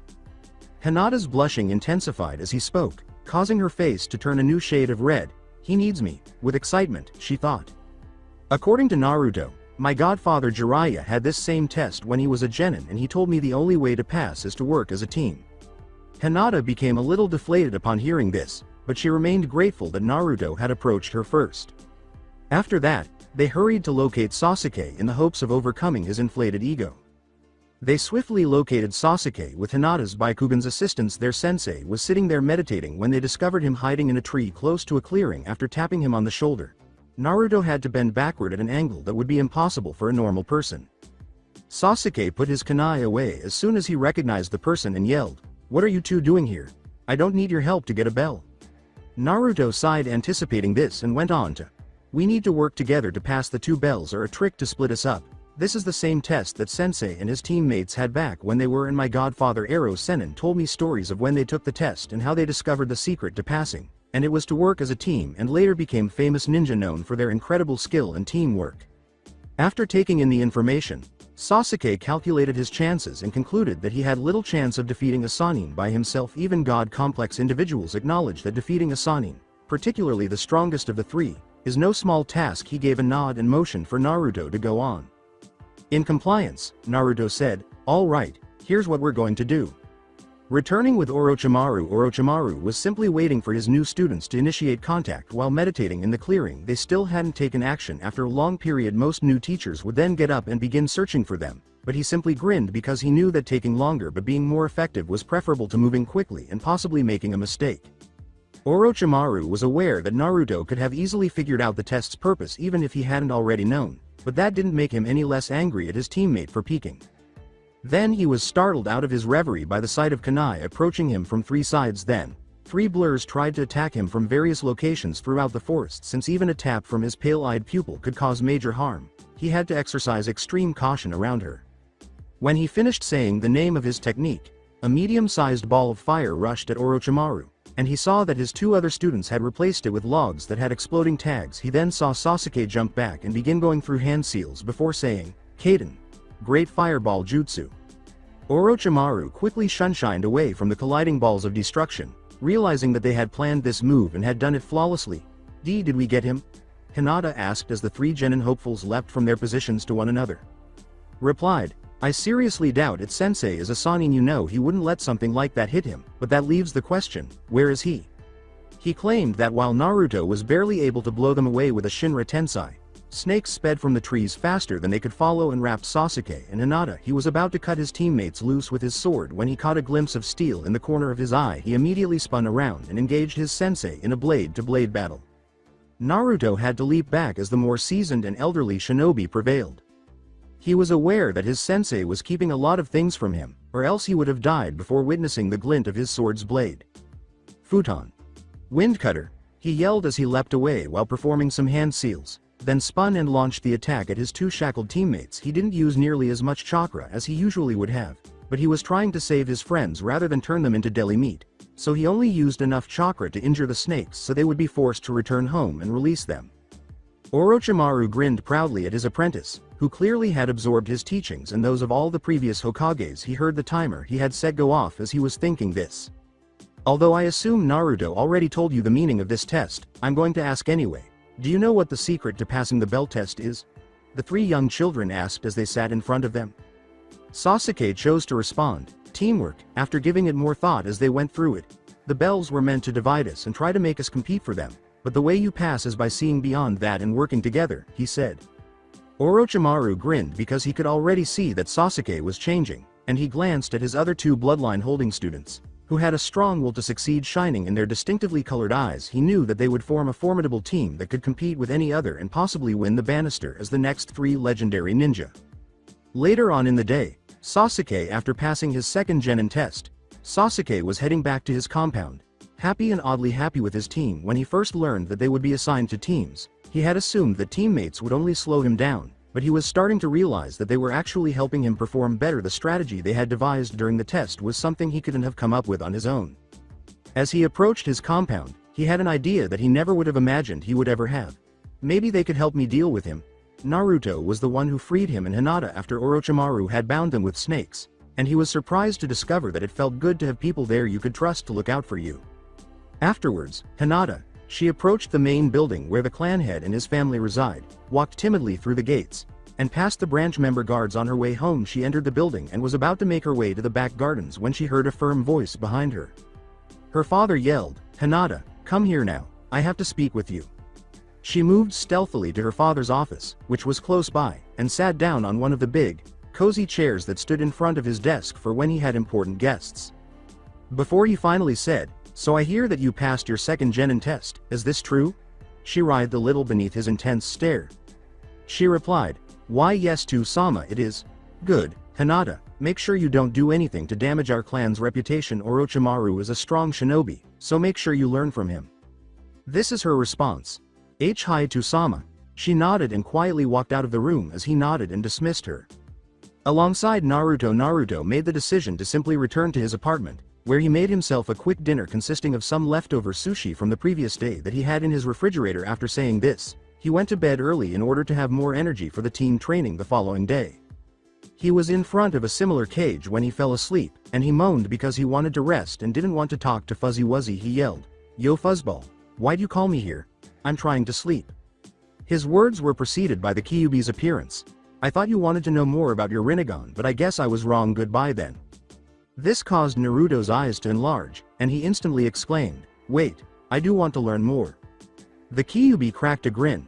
"I thought you might have a change in heart. As I was saying, you currently possess 3 of the 6 main paths of the Rinnegan. The first one you unlocked was the Diva path, which allows you to use your gravity techniques. Next you unlocked your Animal path, which allows you to summon all forms of creatures and animals. And last you have unlocked the Preta path, which allows you to absorb an infinite amount of chakra.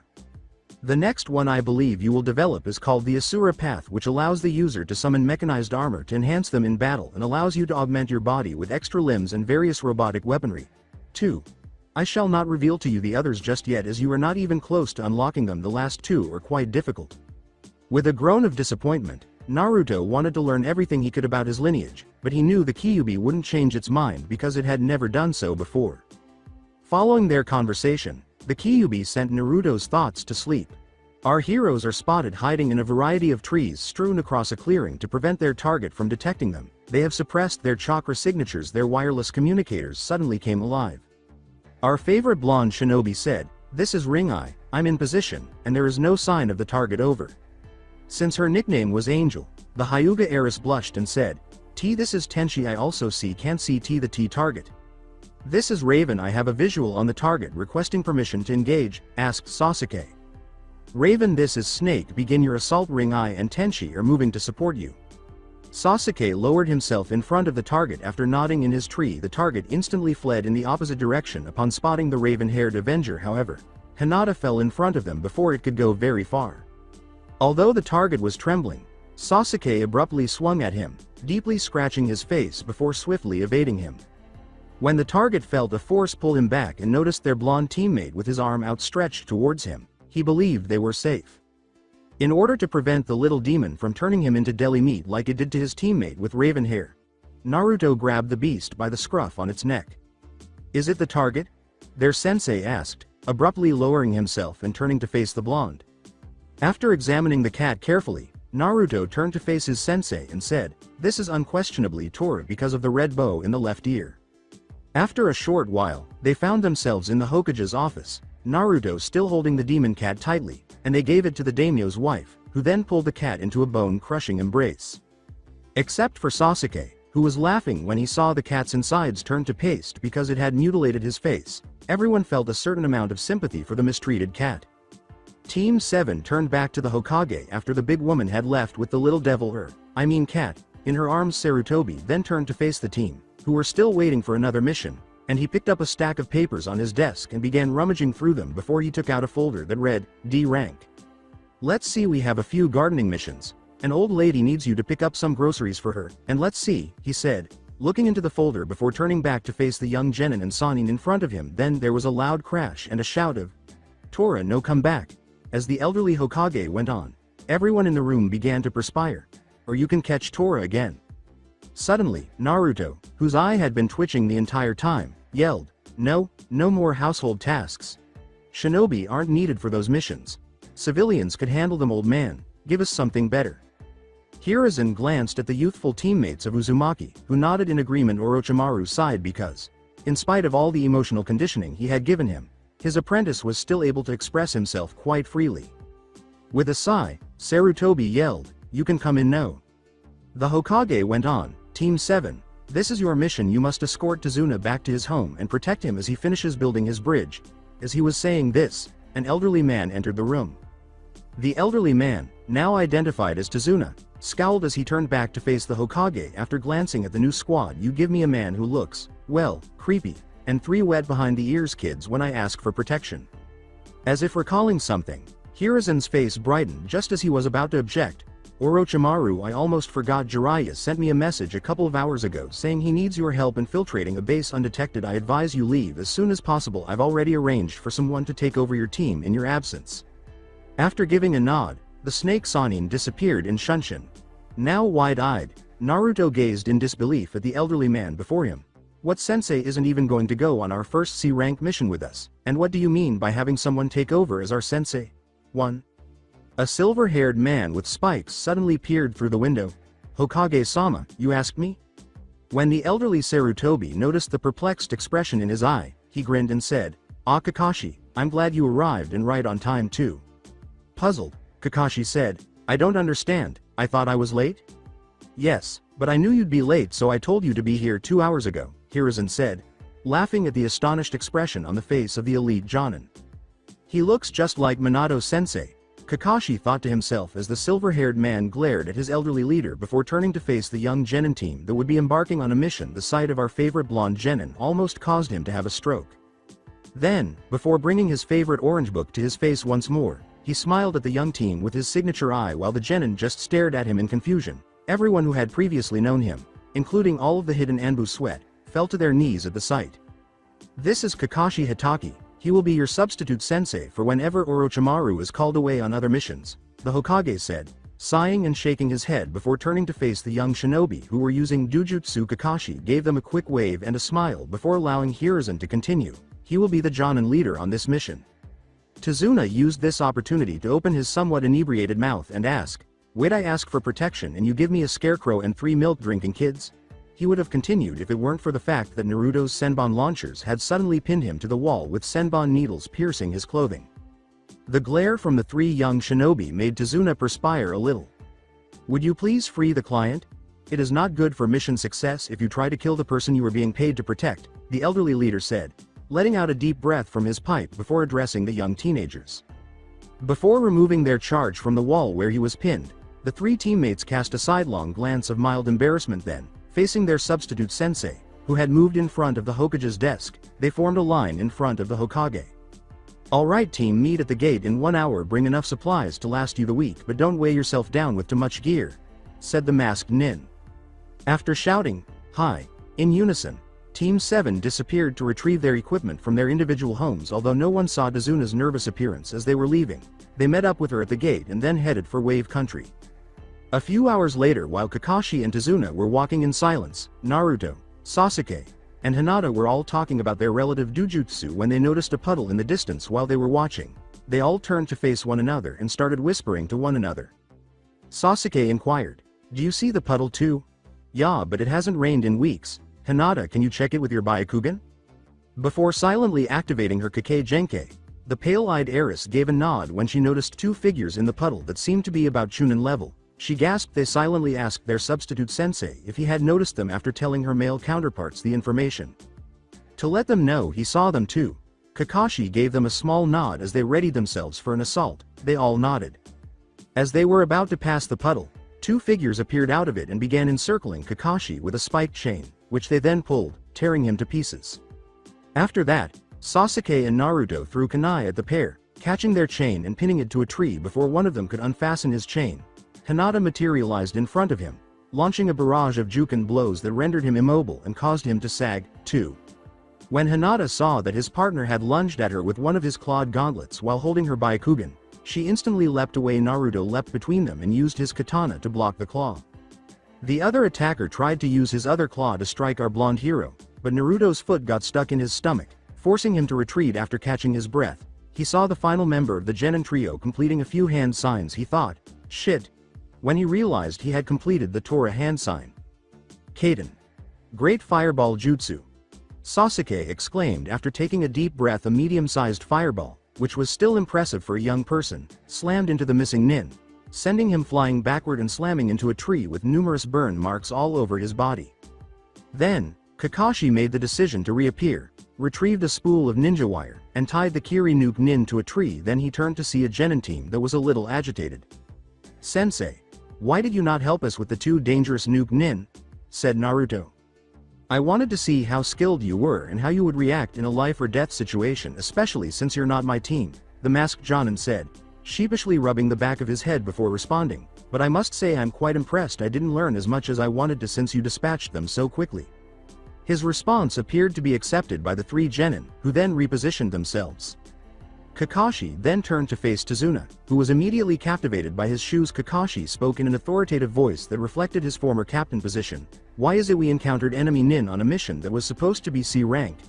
Normally this type of mission is at least a B rank, and if we encounter a Jonin, which I suspect we will, then it could even turn into an A rank. Tell me one good reason why we shouldn't abandon this mission and return home right now." As his eyes widened at the last part, Tazuna, who did not want the ninja to leave right away, broke into a sob story about how his country lacked the funds to support a higher rank mission and how his wife and grandchild would always blame the Leaf Ninja if they left, and how his grandson would weep over his passing. It goes without saying that the four shinobi mostly ignored him and didn't care, but that didn't mean they wanted to give up. The recent events only made them want to pursue this mission even more. While Hinata was considering how completing a high-class mission as a Genin might make her father and her clan view her as more than a failure, Naruto and Sasuke were motivated to see how well they could perform against a serious opponent. "Let's vote on it then. We will continue this mission if you think you are ready for it," Kakashi said, turning to his temporary pupils. They gazed at him with solemn assurance and resolve. Hinata was a little anxious, but she was making good progress. Orochimaru was helping her with that. However, Naruto's ringed eyes were full of confidence as he said, "We need to do this, sensei, if not for the old man here then to see how far we've come in our training." Kakashi looked at his other two charges to see if they agreed with him, and they both nodded despite his suspicion that the mission would likely escalate. He sighed and turned to signal Tazuna to continue guiding them to his house because he knew he couldn't change their minds. With tears in his eyes, the elderly bridge builder thanked them repeatedly before they eventually left for Wave Country. A few hours later, when they arrived at a shore, They discovered an elderly man waiting for them with a small boat that appeared to have been used for fishing. The elderly man then rowed them across the river after they had all climbed in. Tazuna quickly thanked the man when they reached the other side, and then the fisherman pushed away and vanished into the mists. It had been uneventful so far, and they had been walking for some time. This, along with the silence, gave Tazuna hope that they would be able to make it without any more problems. However, the shinobi were aware that they were likely being watched because they had not heard any wild animal sounds in a long time, and the fact that the fog was growing even thicker did not help their case. Hinata turned on her Byakugan and looked around before she could get a clear view of it. She noticed a rather large signature disappear completely out of her line of sight. She told her sensei about it, and he nodded and muttered that she should use her Byakugan every minute or so in case they came back. She noticed something approaching them a few minutes later as she was sweeping the area. Then he quickly recognized the object as a ridiculously large blade and shouted, "Everyone get down!" Everyone sprang for the ground, and since Tazuna didn't have nearly the same speed as the others, Kakashi pulled him down with him to prevent him from losing his head. The big, cleaver-like blade kept flying until it became lodged in a tree, at which point a man in a mask leapt on top of it. He was shirtless, dressed in camouflage pants, and had a white bandana covering his mouth and nose. "What do we have here?" A couple wet behind the ears. Genin and the copycat Nin Kakashi. "Well, this is a pleasant surprise to say the least. How about you give me the bridge builder so I won't have to kill all of you?" he said in a deep, menacing voice. Taking out a kunai, Kakashi retorted, "Why am I not surprised that you showed up, Zabuza the demon of the hidden mist? We won't give up Tazuna-san, so I'll have to fight you and kill the demon myself." After he concluded his remarks, he and his temporary pupils adopted their respective positions. Sasuke prepared by mentally preparing his hand signals for his fireball technique and his Uchiha intercept style. Orochimaru assisted Hinata in modifying her improvised Juyuken to accommodate her body's inherent flexibility, and she fell into it. Additionally, Naruto adopted the snake technique that Orochimaru had taught him. After going over some hand signals and announcing Kirigakure Sojutsu, Zabuza laughed at the young genin and their Jonin sensei's display of bravado. Just as he was about to say the technique's name, a dense fog rolled in, making it impossible for them to see more than a foot in any direction. Hinata quickly guessed that it was because of the chakra that filled the mist, which made it difficult for her to see, but it was still better than not having it at all. She activated her Byakugan right away, which helped, but was surprised to discover that the technique limited her range more than not being there. After flipping through hand seals, Naruto exclaimed, "Futon, fantastic breakthrough." The mist was blown away from them by the wind, but it was only temporary because Zabuza simply added more chakra to the technique, and the mist returned with even more force. With the limited amount of chakra required to cast the technique, especially considering their surroundings, Naruto grimaced, knowing that it took him more chakra to remove the mist than it did for Zabuza to restore it. He also knew that it was not worth the energy to try to remove the technique from the area, at least not until Zabuza expended more chakra. With his kunai at the ready, Kakashi assumed a defensive stance and used every sense he could to try to hear or smell Zabuza. Sasuke and Hinata were a little frightened because they didn't have as much training as Naruto, but they managed to hide it well, sucked it up, and kept their defensive stances. In the meantime, the genin withstood the battery that was the swordsman's intent to kill them.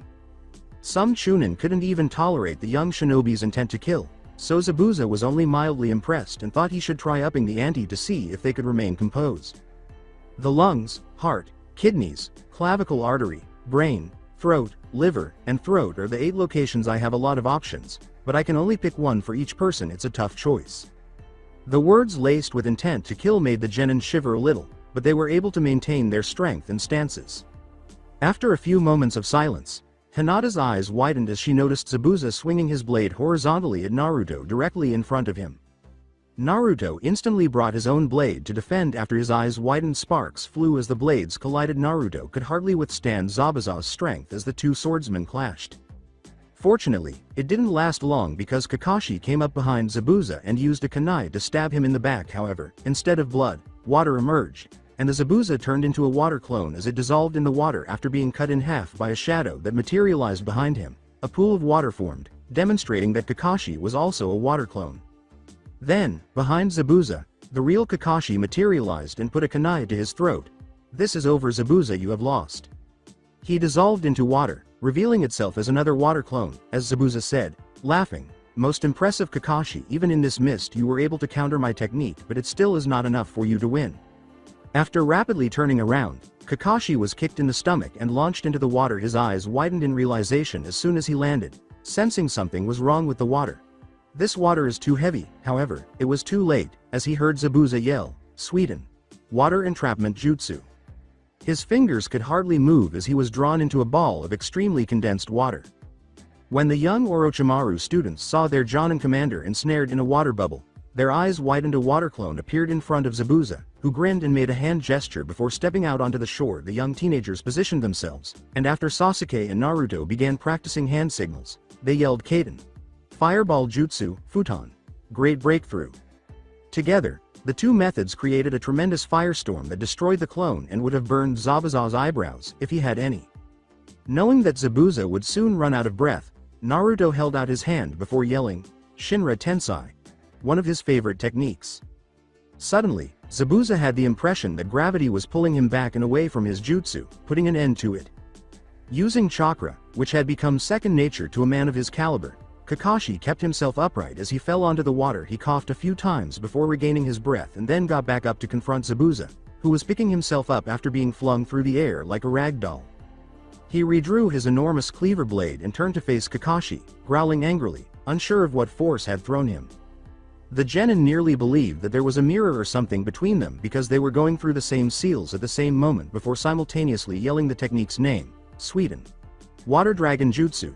As they were done, two enormous water dragons emerged from the water, collided with one another, then destabilized and fell back into the remaining water. After that, they performed essentially the same move, but this time they yelled Sweden. Great Waterfall Jutsu. What is he doing? Is he reading? Zabuza thought. His imaginary eyebrows furrowed in frustration as two large spouts of water shot out and then cancelled each other out again. My mind? Zabuza's eyes widened and then furrowed once more before yelling, I won't be beaten, as Kakashi joined in, by a copycat monkey. Kakashi finished for him. They started going over hand seals once more, but after finishing the first one, Kakashi yelled, Sweden. Great Waterfall Jutsu. The waterspout that resulted slammed Zabuza into a tree, where Sasuke, Hinata, and Naruto used their kunai to pin him to the tree.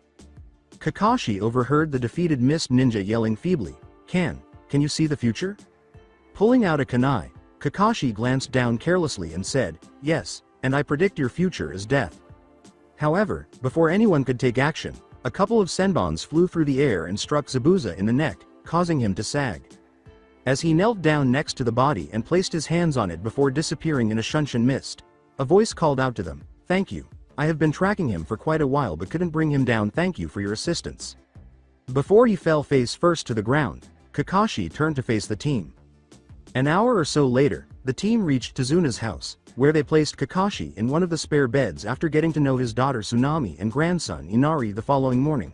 Kakashi called his temporary students upstairs because he was still too weak to leave his bed. As the group sat in chairs at the foot of Kakashi's bed, he said, I think Zabuza is still alive. There's something I need to tell you.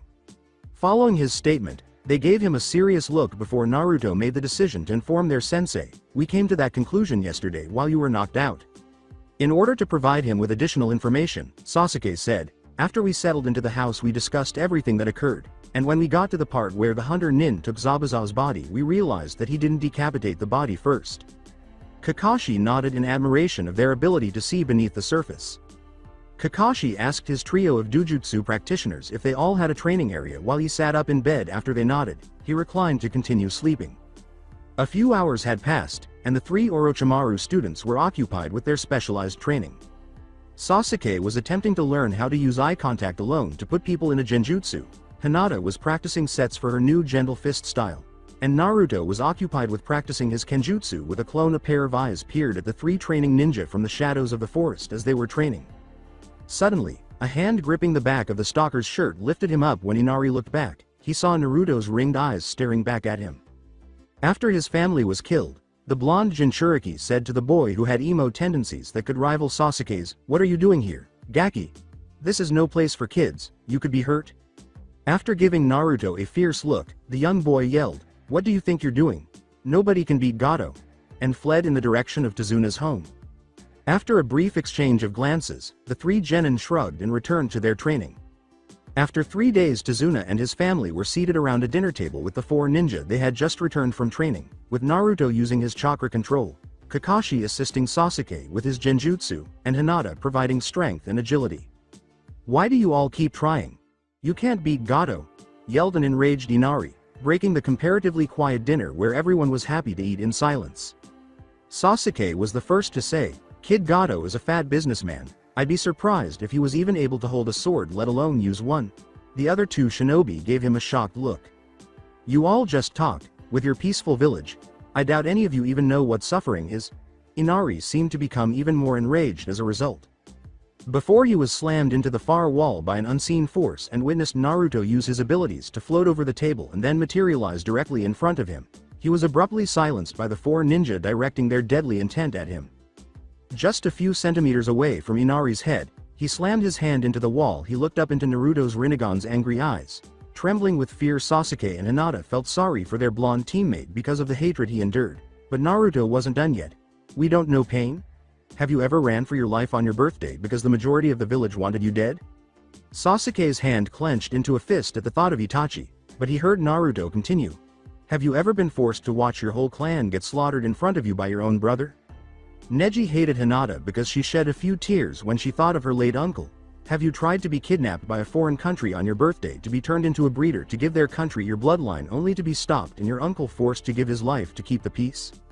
As Naruto marched out of the house, he let Inari fall to the ground, causing him to start crying. Kakashi shouted, Naruto, where are you going? After him. To train, he said, slamming the door so hard that it almost fell off its hinges. A few minutes later, he paused in the middle of the forest, pulled out his katana, and then hurled wind blades at the nearby trees, slicing them through with ease. A few seconds later, the trees fell, only to be burned by a firestorm that was triggered by his blade. He used his gravity manipulation to lift himself into the air, then closed his eyes in focus before they abruptly snapped open again as he threw out his hands and cried, Shinra Tensei. This created a huge crater that wiped out all life within a half-mile radius. Then, exhausted, he lowered himself to the ground and fell asleep. The following morning, we saw a young man with a feminine appearance searching for herbs to use to treat his master. He was strolling when he unexpectedly came upon a big group of trees that appeared to have been pushed together in a perfect circle by something. He overcame it with ease thanks to his shinobi training, only to run into one of the young ninja he and his master had met the previous day. Wake up, if you sleep out here you'll catch your death. Haku's eyes widened at the purple-ringed eyes as he realized that this young nin was like her. He reached down as if to choke him, but then abruptly placed a light hand on his chest and shook the blonde. Naruto sat up and shook his head, then turned to face the young woman kneeling in front of him. That was his smile before he heard the young man's words. What are you doing out here and what happened to the forest? Well, I'm out here training and all this was caused by one of my jutsu. I was a bit mad last night and needed to vent some. What are you doing out here?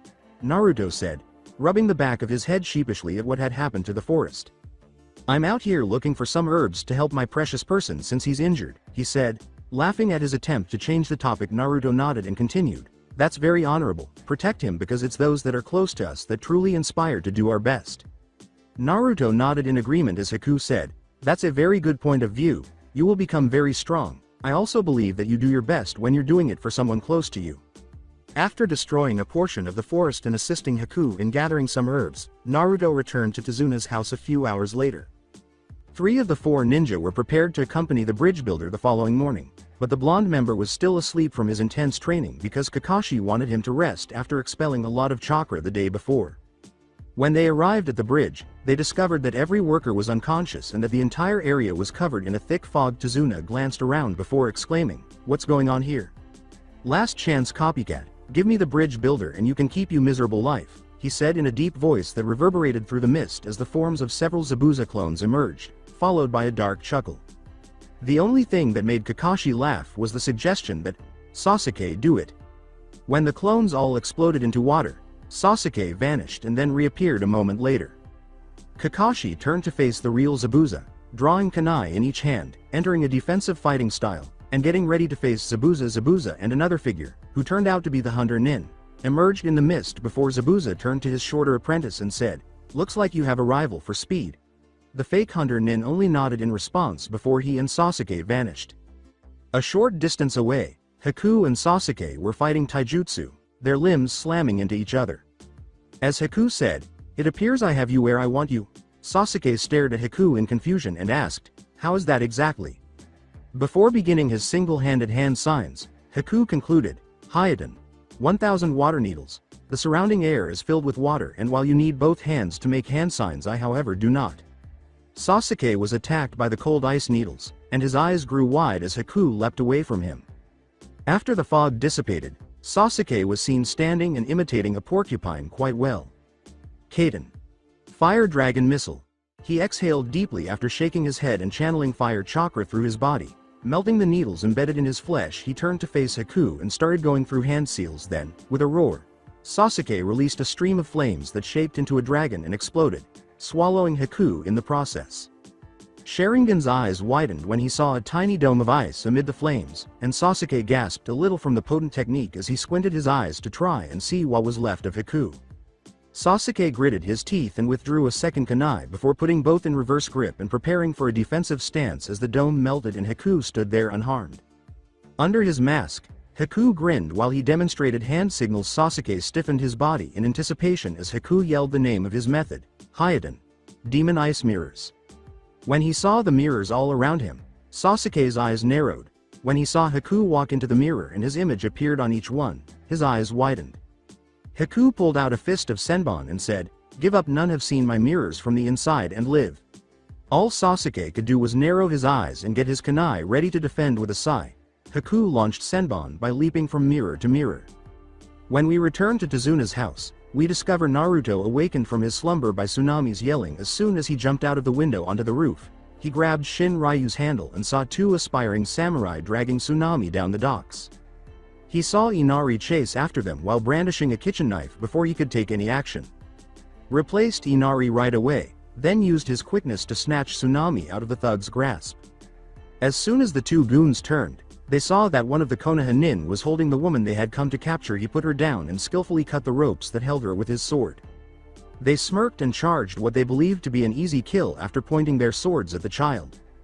Naruto appeared behind them, flicking the blood from his sword. As if he had simply disappeared, the thug's eyes widened as Orochimaru's apprentice sliced open their chests and they fell to the ground. "Inari, they need me over on the bridge. Take your mom and find somewhere safe to hide, okay?" Naruto said to Inari, who was standing guard over his mother, as he turned back to Tazuna's house. As he pulled his mother back into their home, Inari nodded. Seeing that they were safe for the time being, he leapt into the trees near the bridge to support his group. Sasuke is breathing heavily and has multiple needles all over his body. When we returned to the bridge, he deflected as many Senbon as he could with his kunai, but there were a lot. When his Sharingan evolved to its third Tomo, he was able to use a kunai to scratch the fake Hunter Nin's mask, but Sasuke lost sight of him after the ice user sped up once more. Sasuke's head jerked behind him as he heard Haku say, "Give up now or else I cannot guarantee your survival." "I will never give up. An Uchiha never backs down," said the duck-haired Avenger, glaring at the Yuki clan member. Haku responded with a sigh, lifting two more Senbon-filled fists and launching a new, more intense attack on Sasuke. Naruto was racing toward the bridge at full speed. The first thing he saw when he broke through the tree cover around the bridge was Kakashi fighting Zabuza, but then he noticed something that really startled him. A huge volley of Senbon struck Sasuke's body in the center of the mirror dome, causing him to drop to his knees before collapsing entirely. Before yelling, "Sasuke!" Naruto's eyes widened, and then something that no one believed was possible occurred. As though possessed, Naruto grabbed his own wrist and pulled, but instead of pulling the entire arm, a cable carrying what seemed like dozens of warheads emerged, fired, and produced enormous explosions that blew Haku far across the clearing, covered in shrapnel cuts and burns, and destroyed all the ice mirrors. His face gradually came to light as his mask broke. The final piece of Naruto's mask fell off his face as he came blurred in front of Haku, and he stopped in his tracks, his eyes wide as he recognized the Hunter Nin. "Go ahead, finish me. I am a broken tool and Zabuza-sama has no need for a broken tool," Haku said, looking up at the blonde Rinnegan wielder with defeated eyes as though his entire purpose in life had been taken from him. Naruto's eyes widened when the orphan boy with the ice weapon said, "Don't be a baka. Haku, tools can be repaired or reforged into something new. You don't need to die." Haku's eyes were shut. "You don't understand. I have been defeated. Zabuza-sama will not accept me back." Tears filled Haku's eyes as he said those words because he knew his loved one would welcome him back. As they were conversing, they heard a noise that sounded like 1,000 birds wailing. They turned to see Zabuza being restrained by a number of dogs of different sizes and Kakashi holding a ball of lightning. Haku's eyes grew wide when he saw his master. He drew some Senbon in a flash and hurled them at Naruto, who had to block them. He was gone when Naruto turned back to face Haku. He looked around for him only a meter or so away from where Kakashi was thrusting his Raikiri. He emerged from a mirror. After finally capturing Zabuza, Kakashi launched an unstoppable charge that would not be stopped no matter what Zabuza tried. However, just as he was ready to touch Zabuza, a figure leapt between them. He attempted to turn to avoid the boy, but it was pointless because the young man's hand plunged into Zabuza's heart and an invisible force abruptly pulled him away. Zabuza collapsed hard to the ground, coughing up blood.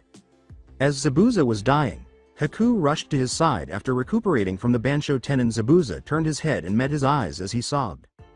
Haku, live on, do not mourn me for long but move on, but as my last request, take my blade, do not let me fade from the memory, make my legacy live on through you. Make sure everyone remembers the demon of the mist as you become the demon of the ice. Before his head snapped up at the sound of an obnoxious voice, Haku knelt beside his fallen master and let tears fall from his eyes as he finished his sentence.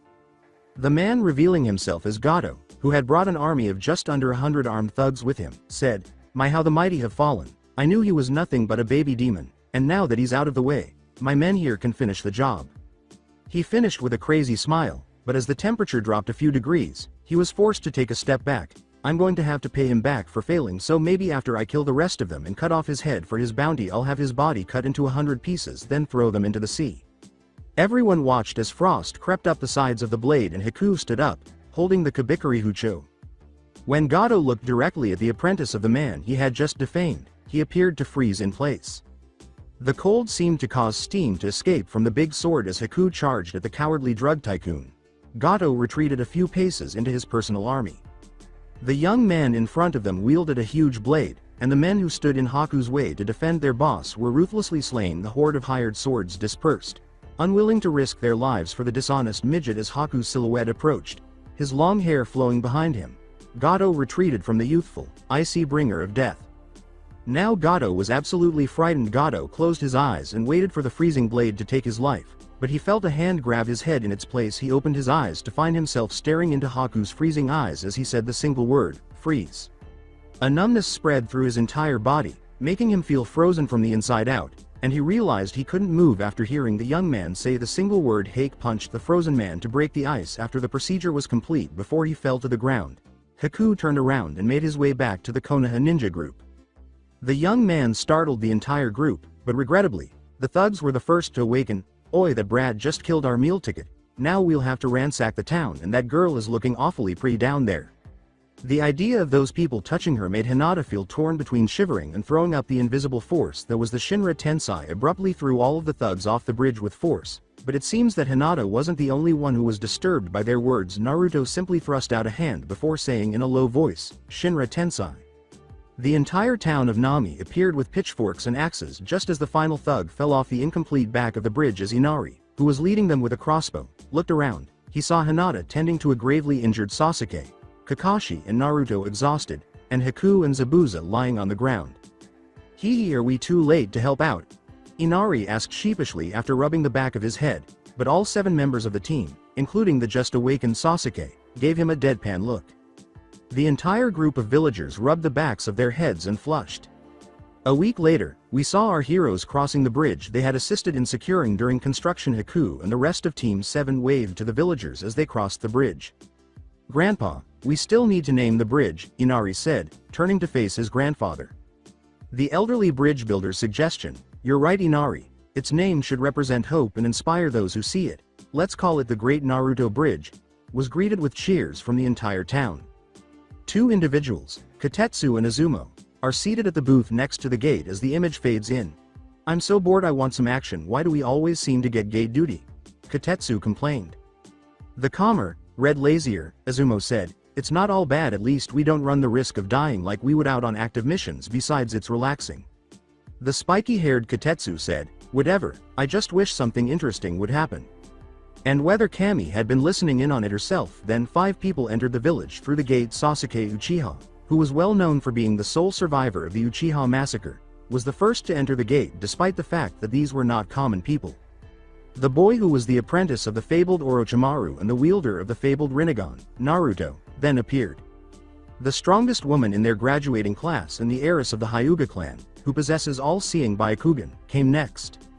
They didn't recognize the girly-looking boy who came next, but they recognized the enormous sword on his back, the Kabikurihocho, the fabled blade of Zabuza, the demon of the bloody mist.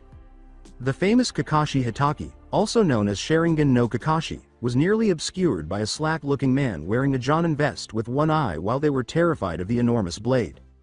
As they passed the two eternal gatekeepers who still hadn't raised their jaws from the ground, Kakashi waved with his side hand. Following their departure, they exchanged glances before Izumo struck Kotetsu in the face, sending him to the ground. Kotetsu then erupted in a fit of rage, exclaiming, "What the hell was that for Teme? For wishing for something interesting to happen, now see what happens. Just stay quiet and enjoy doing nothing for money." Kotetsu mumbled obscenities about indolent partners while slumped into his chair. Back at the Hokage Tower, Team 7 was waiting outside the big double doors that led to the Hokage's office, accompanied by Haku and their substitute sensei. As they saw the Hokage sitting in his chair and Orochimaru leaning against the wall with a smirk on his face, they heard a voice telling them to enter, and Kakashi yelled, "Kakashi and Team 7 here for debriefing." The three of Orochimaru's students grinned broadly as they exclaimed, "Sensei." Orochimaru smiled and waved a little. The Hokage and Orochimaru were both shocked when Team 7 completed their briefing. 30 minutes later, Sarutobi was astounded by the team's performance and the fact that Haku was Zabuza's apprentice and possessed the ice bloodline, which was believed to have been exterminated. The fact that Naruto had opened up a new route for his Rinnegan, however, had taken Orochimaru by surprise. After a few more minutes, Hiruzen turned on the silencing seals and his face became deadly serious before dismissing the young genins, leaving only himself, Orochimaru, and Kakashi in the room. "Please tell Kakashi what you and Jiraiya found during your mission, Orochimaru." 1 month ago, Jiraiya's spy network got a hit on a new organization that was beginning to go on the rise. "This organization is entirely made up of S-class criminals," Orochimaru said, nodding with a serious expression in his eyes. When Kakashi heard that information, he almost choked on air. What cause would appeal to so many diverse individuals with such great strength? An organization composed solely of S-class criminals was bound to be extremely dangerous. Leads this group, since without a leader surely they would collapse and wipe each other out. Before the snake-like man said, "That's the conclusion me and Jiraiya reached as well, and the members seem to fear and revere him as if he was some kind of god, but we have no other information on him other than they call him Pain." The Hokage and Sannin both nodded their heads. "What do you know of any of the members?" Kakashi asked after he had composed himself, his eyes popping so far from his head that his Sharingan was nearly visible through his modified forehead protector. "Most of them we are unaware of. The only ones we do know are Itachi Uchiha and Kisame Hoshigaki, and that's because they are the ones after the Kyuubi," the snake summoner said after the two sighed once more. When Kakashi learned who was aiming to destroy his sensei's legacy, his eyes widened even more. "There's no way I'm going to let sensei down by letting his son be killed by Nuke Nin," Kakashi thought at once. "I'll protect him till my dying breath. That's a promise, sensei." Since Guy was the only one who was new to hardcore training, Kakashi turned around and started to march out the door to find him. The silver-haired Jonin left the room as the two legends watched. Orochimaru turned to face Hiruzen and started to avoid him. "Before you go, be here tomorrow at 4 o'clock for Chunin exam team sign-ups," Hiruzen said just before he left. As he disappeared in a whirl of leaves, Orochimaru gave his sensei a nod. With a sigh, Hiruzen summoned his secretary to come and tidy the leaves. As our three favorite genin were heading toward their preferred training ground, they noticed a blur pass by that appeared to be the grandson of the Hokages, Konohamaru, and then another pink one that made Sasuke shudder because it was his favorite fangirl, Sakura Haruno. Even though it wouldn't be too bad, the blonde shinobi sighed when he heard Sakura yell at someone to let Kono go, knowing that Kono had likely said something foolish to irritate her and that Sakura might inadvertently hurt him and end up in trouble with the Hokage. He nodded to his teammates and sighed as they jumped onto the fence that separated them from the action. He saw a young man in a catsuit, wearing makeup, and a Suna forehead protector holding Kono up by the top of his head just before he was about to be punched. After a moment of hesitation due to the catsuit, Naruto extended his hand and drew the young Sarutobi to it with his Bansho Tenin. The honorable grandson was carried on Naruto's shoulder as the young animal impersonator looked around, bewildered by what had just transpired, before Team 7 leapt to the ground. The blonde behind him, dressed in purple and sporting a huge fan strapped to her back, blushed profusely as she watched the two leap down, and the Suna Nin grew irate at being easily thwarted. "Wow, they must be some local hotties," she said. The blonde Suna Nin looked lustfully at her object of affection, and Hinata glared at her. Before he heard the arrogant black-haired Konoha Nin say, What are two foreign nin doing here picking on the Hokage's grandson? Kankuro glared at the group. The sight of her true love made Sakura squeal fangirlishly. Kankuro went pale upon learning that the child he was taunting was related to the Hokage, and Temari went pale because they might have been expelled from the village if something had changed. Sakura decided to speak up at this moment, asking, "Why are you in our village?" The squad that used Jujutsu gave the pink banshee a face palm because they had just returned from a mission that lasted several weeks and they even knew what was about to happen. Temari and Kankuro both produced their village passes before grinning with assurance and saying, "We're here for the Chunin exams." When Orochimaru's students simply shook their heads, Sakura's eyes widened in ignorance. Naruto then looked up into a nearby tree and yelled, "Yo, when are you going to come down from there?" When the red-headed brother Gaara decided to say, "Kankuro, you're a disgrace, don't make Suna look foolish, or I'll kill you," the two Sand siblings turned to face the tree and then paled. H-G Gaara, was Kankuro's shaky response after he paled and started to shake. Gaara leapt to the ground, turned, and started to walk away with his siblings when he heard the arrogant black-haired boy say, "Hey, what's your name?" After turning around and blushing a little, Temari timidly pointed to her and said, "Who? Me?" "No, the redhead." She let out a disappointed sigh before the redhead said, "My name is Gaara, and I'd like to know what the names of that blonde and you are." The two men from Team 7, Sasuke Uchiha and Naruto Uzumaki, spoke. After he turned around once more, Gaara said, "I'll enjoy feeding your blood to mother." As the foreign nins rounded the corner and departed the area, that caught all of the Konoha members off guard. We are in a room with all of the Chunin instructors and sensei for the Chunin exam recommendations. After a brief change of scenery, and Orochimaru stands up in front of everyone before declaring, "I Orochimaru of the Sannin nominate Team 7 for the Chunin exams." When a rookie team was nominated, the entire room started whispering, and after hearing the next two nominations, the noise level increased even more. I Kurenai Yuhi nominate Team 8 for the Chunin exams. I Asuma Sarutobi nominate Team 10 for the Chunin exams. With the exception of one person who was crying and shouting about how powerful their youthful flames must be, everyone in the room was shocked by the three senseis' announcement. I'll let you guess who that person is. Orochimaru went to meet with his genin to share the good news. After the meeting and senseis were adjourned about half an hour later, he bit his thumb and went over some hand signals before slamming his hands to the ground, and a seal appeared, followed by a puff of smoke and three tiny snakes. The three summons nodded, then slithered out at a high speed, following the sense of the three genin. "Habi, Sakeru, Zuru. I need you guys to go tell my team to come to our usual training ground." Only 20 minutes later, we find the entire Team 7 sitting in Training Ground 7, their faces filled with curiosity. With the words, "These are forms required to enter the Chunin exams if you wish to compete, then show up at the academy at 8 a.m. on Friday," the Snake Sannin handed over all three of his forms. Genin gave a nod before heading out to rest so they could perform at their peak on Friday. Friday arrived swiftly, and we saw our favorite genin team standing in front of the Konoha Academy. They had a determined expression on their faces as they entered the building. When they reached the second floor, they noticed two large genin obstructing the path and a group of students gathered around a room marked 304.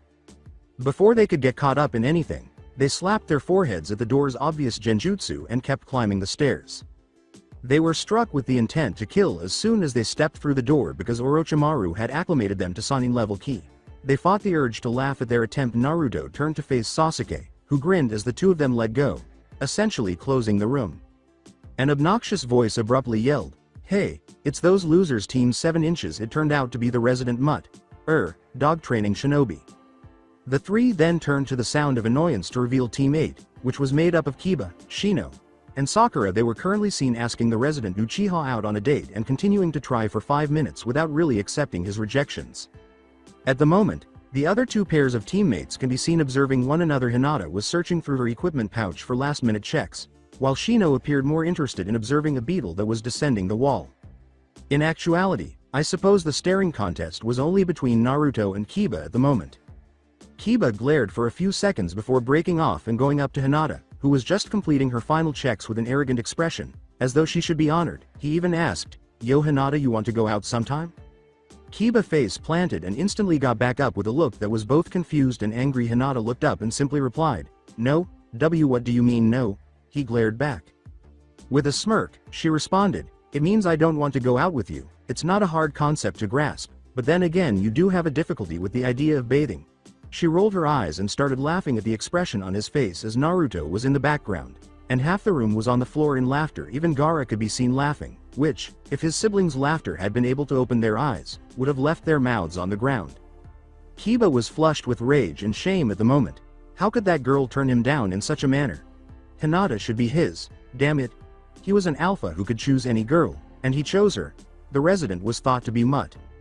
Before he could even get close, a much stronger person grabbed his arm. He had reached out and was about to grab her arm roughly.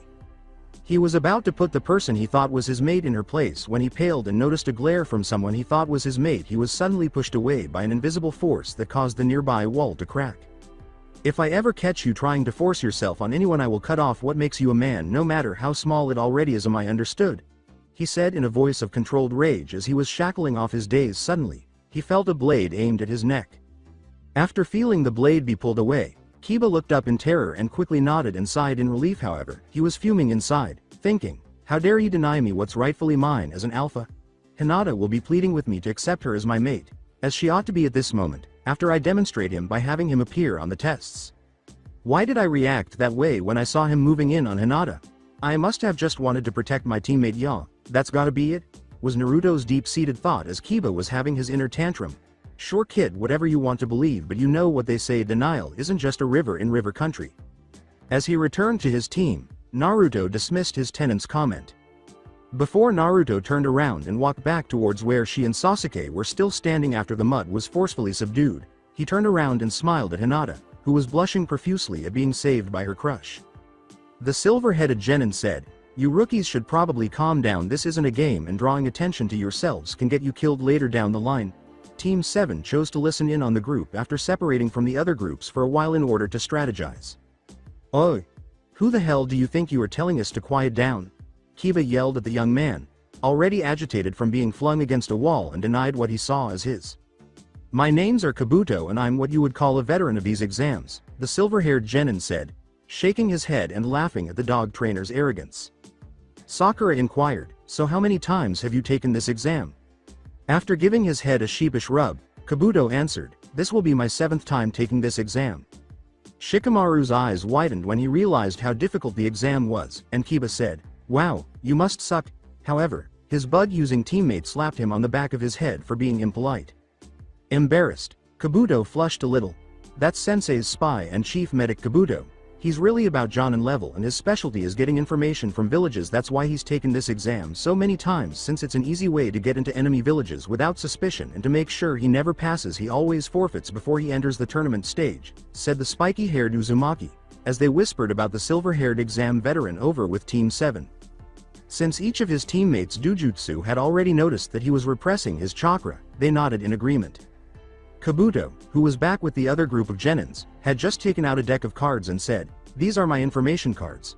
They have details about almost everyone who took these tests." As soon as Sasuke said, "The redhead from Suna with the gourd and oozing bloodlust," the genin listening, including Team 7, looked around to see who they wanted to learn more about. Team 7 then abruptly reappeared among them. Gaara no Sabaku, youngest son of the Kazekage, his teammates are his siblings Tamari and Kankuro no Sabaku. The spy read after nodding and searching through his cards until he found the one he was looking for. He claims that he has never even been touched during any of his missions, despite having 15 D ranks, 4 C ranks, and WoW a B rank. The fact that he had never been touched at all shocked all the genin. After scanning the room, Naruto's gaze shifted to a blonde woman wearing a Kumo headband and a lot of chakra who appeared to be in her mid-teens. Gently pointing toward her, he said, Her name is Yugito Ni, and she has been on 20 D ranks, 10 C ranks, 2 B ranks, and an A rank. Her sensei is Kuroi Kaminari no Darui of the Black Lightning. And her teammates are Omoi and Karui. Though I don't know their last names, she appears to be very good at Kaden Jutsu, Kabuto said, looking at his cards and knowing right away who he was referring to. Our local Uchiha was intrigued by the final section and hoped to learn some useful techniques from some of these individuals. Immediately, another voice said, "I'd like to know more about Naruto Uzumaki," and Kiba Inuzuka was the owner of this voice. Naruto Uzumaki, he's been on 14 D ranks and 1 C rank that was changed to a rank, Kabuto said with a sigh, although he had sincerely hoped that no one would question him about his master's protege. Sasuke Uchiha and Hinata Hyuga are his teammates, and Orochimaru of the Sannin is his sensei prior to becoming a genin. He was apprenticed to Orochimaru and possesses the Rinnegan Dujutsu. Kiba was furious about Naruto's obvious strength, but since there was nothing he could do about it, he was content to just glare at him. Just as Team 7 turned to go talk among themselves, a big cloud of smoke filled the room, revealing a big man who looked like a Jonin and a dozen or so additional Chunin helpers. The big man, who was obviously the chief proctor of the exams, yelled, "Shut up and sit down. If you are not in your seat within 30 seconds, your ass will be out of this exam." Without any teams being eliminated, they all hurried to their seats. The sound of a thud hitting the desk interrupted his instructions.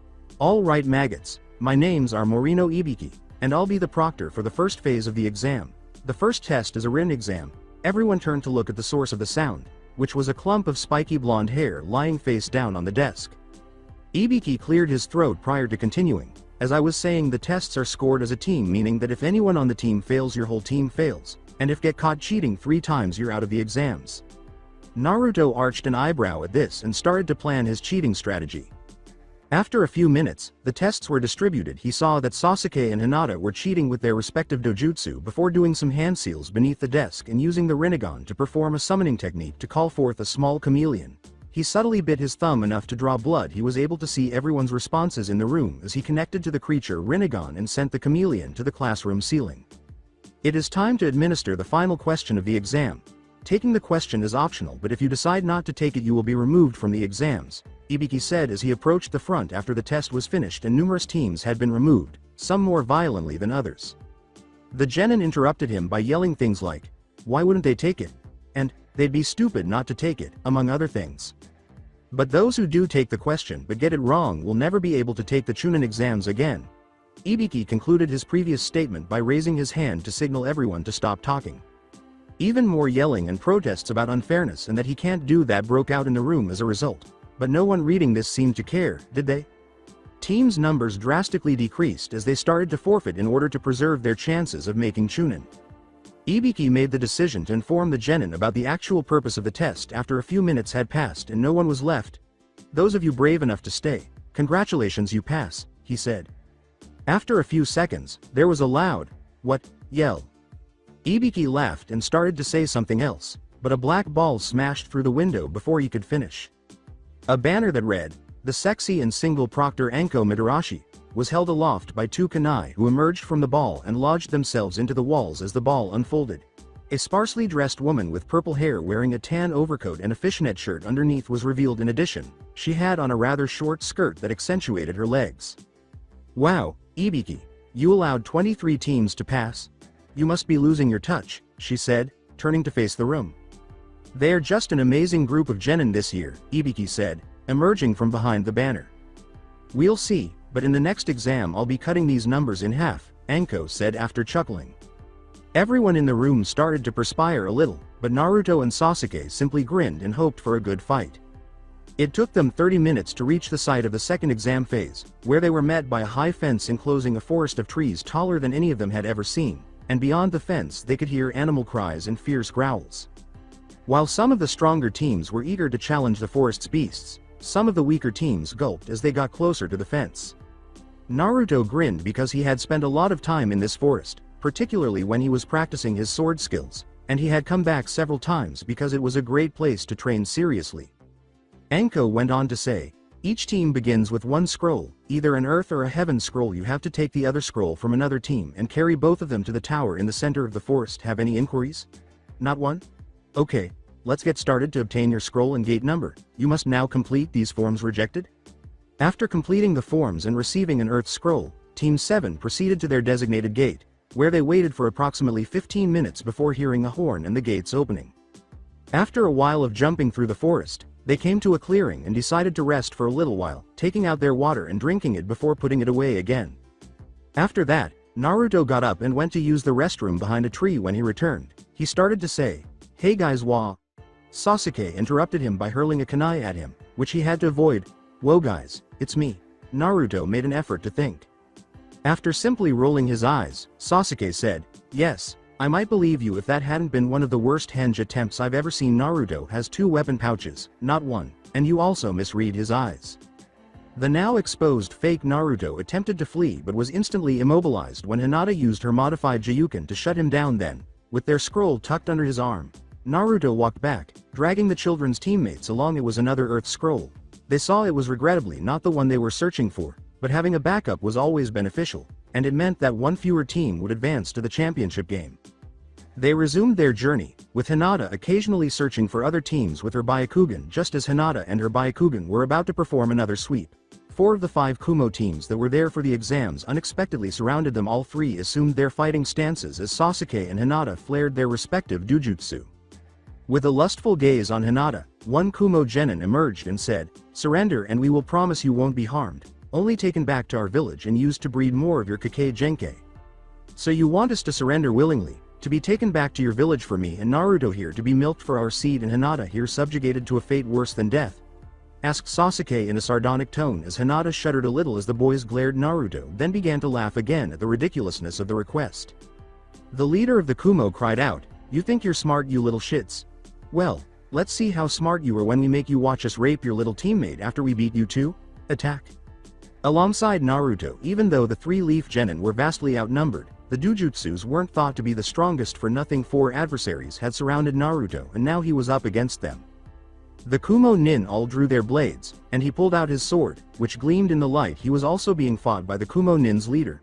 "I'm going to take that blade as my own after we kill you," the Kumo leader declared. The blonde shot back, spinning in a circle as Shin Ryu released flames, saying, "I'd like to see you try." 2 of the genin managed to escape the flaming ring, much to their surprise, but the other 2 were audible, writhing in agony from inside the flames. He slid into his sword stance, disappointed that his attack had failed to capture all 4 of them. As the leader leapt back and performed hand seals, the first genin charged before slicing through the genin himself. Naruto charged wind through his sword and sliced through his opponent's blade. The leader launched his technique at the blonde sage in a panic after witnessing all of his allies being destroyed. The Kumo leader smirked as he saw his technique about to hit, but Naruto stretched out his hand as the lightning technique was absorbed by Naruto, who was using his Preta path. Raiden. Gion. The Kumo genin blasted as it approached our favorite blonde. Naruto cut the Kumo genin in half because he was too shocked to react when he appeared in front of him.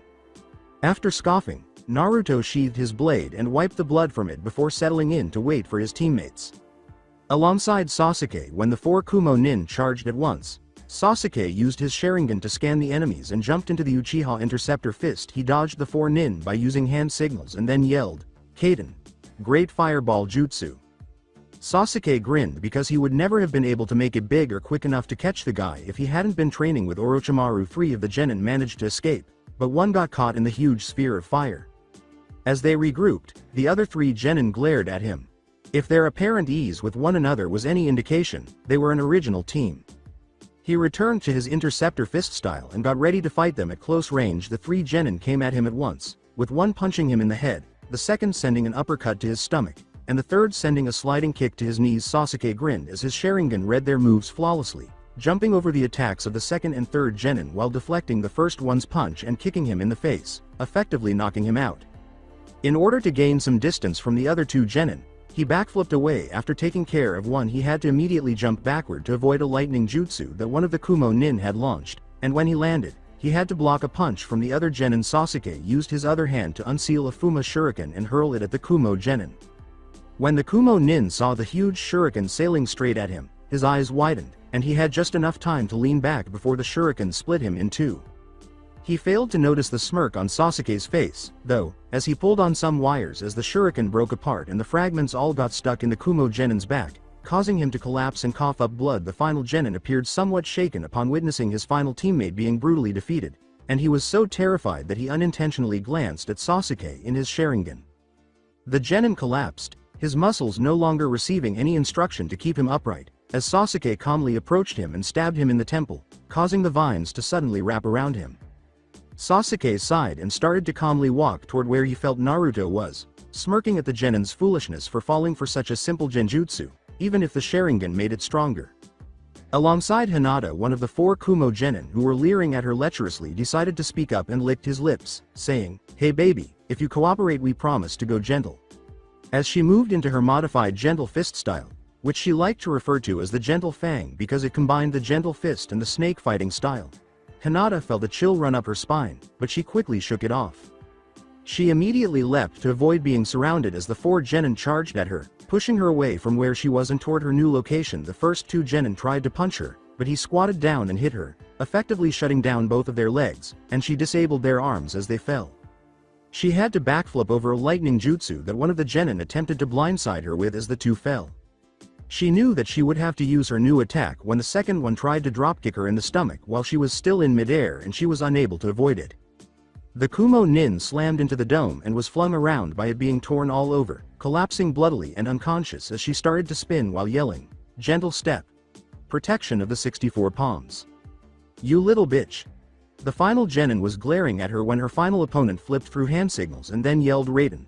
Live wire jutsu. She instantly leapt from her position onto a tree and pushed off toward the Kumo genin. She then delivered a chakra-filled palm strike to his head, instantly killing him after destroying his frontal lobe. As she made her way to her teammates, she regulated her breathing.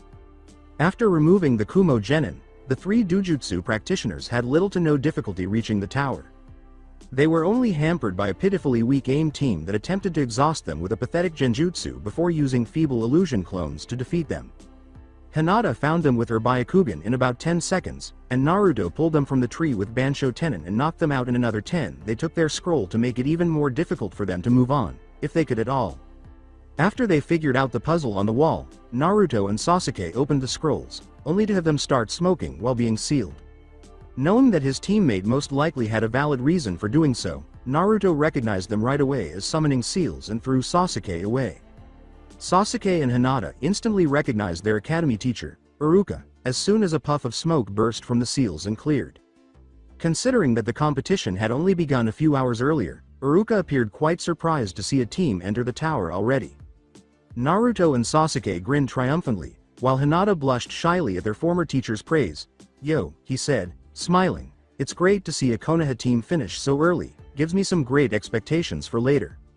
Over the course of the 3 days, numerous teams made their way to the tower, and the only surviving Kumo team, the other Konoha genin teams, and Kabuto's team all passed Naruto was not at all surprised by this, given his knowledge of Kabuto's true identity. All the teams who had survived were gathered in a large room with 2 giant hands making a hand sign above it, and a catwalk that went around practically the entire room. The teams all gathered in the center of the room before the Hokage started speaking. The Suna team also made it through with the eerie red-headed and makeup-wearing puppeteer. Naruto found the entire lecture to be rather dull, so he was merely cleaning some dirt off his nails when he said something about the Chunin exams serving as a stand-in for war. "We did not expect so many of you to pass the last exam, so we will need to hold a preliminary match before we have the actual tournament in order to filter out some of the weaker contestants and so the important people won't be bored." The Hokage was interrupted by a rather sickly-looking man who was introduced as Hayate and had a katana strapped to his back.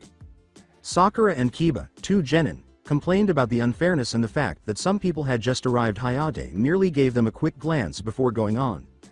The only one to raise his hand was Kabuto, who said, "I took a beating in the forest and I don't want to reopen my wounds, so I guess I'll be going." Hayate nodded at the explanation and motioned for a jonin to ensure he left the forest safely. "First I will ask if there is anyone who feels they cannot continue and would like to forfeit. The rules are as follows. Killing is permitted but discouraged. When I call the match, all fighting must stop. If I end the match, you must stop or you will be disqualified. If your opponent surrenders, you must stop or you will be disqualified. Now that we have even numbers, everyone will fight once, and the winners will be eligible to compete in the finals." As they all went up to the catwalk to watch the impending fights, the genin all nodded in agreement with his response. The computer screen started to cycle through names before Kiba and Karui's names appeared. With a smug grin, the 2 contestants leapt over the rail and into the arena, then approached Hayate and turned to face one another as Hayate yelled, "Hajime." Karui instantly pulled out her sword and took her stance, and Kiba smiled arrogantly before saying, "Yo." He finished by licking his lips and glancing at her form. "Girly, don't you realize that girls aren't supposed to have weapons? They're supposed to stay in the house and cook, take care of the house," he said with a leering smile. "And if they're good, you give them a reward." Every man in the room face-palmed at Kiba's stupid, and incredibly sexist remark, making him the #1 enemy of every woman in the room as murderous intent suddenly filled the air, causing Karui's face to flush with rage.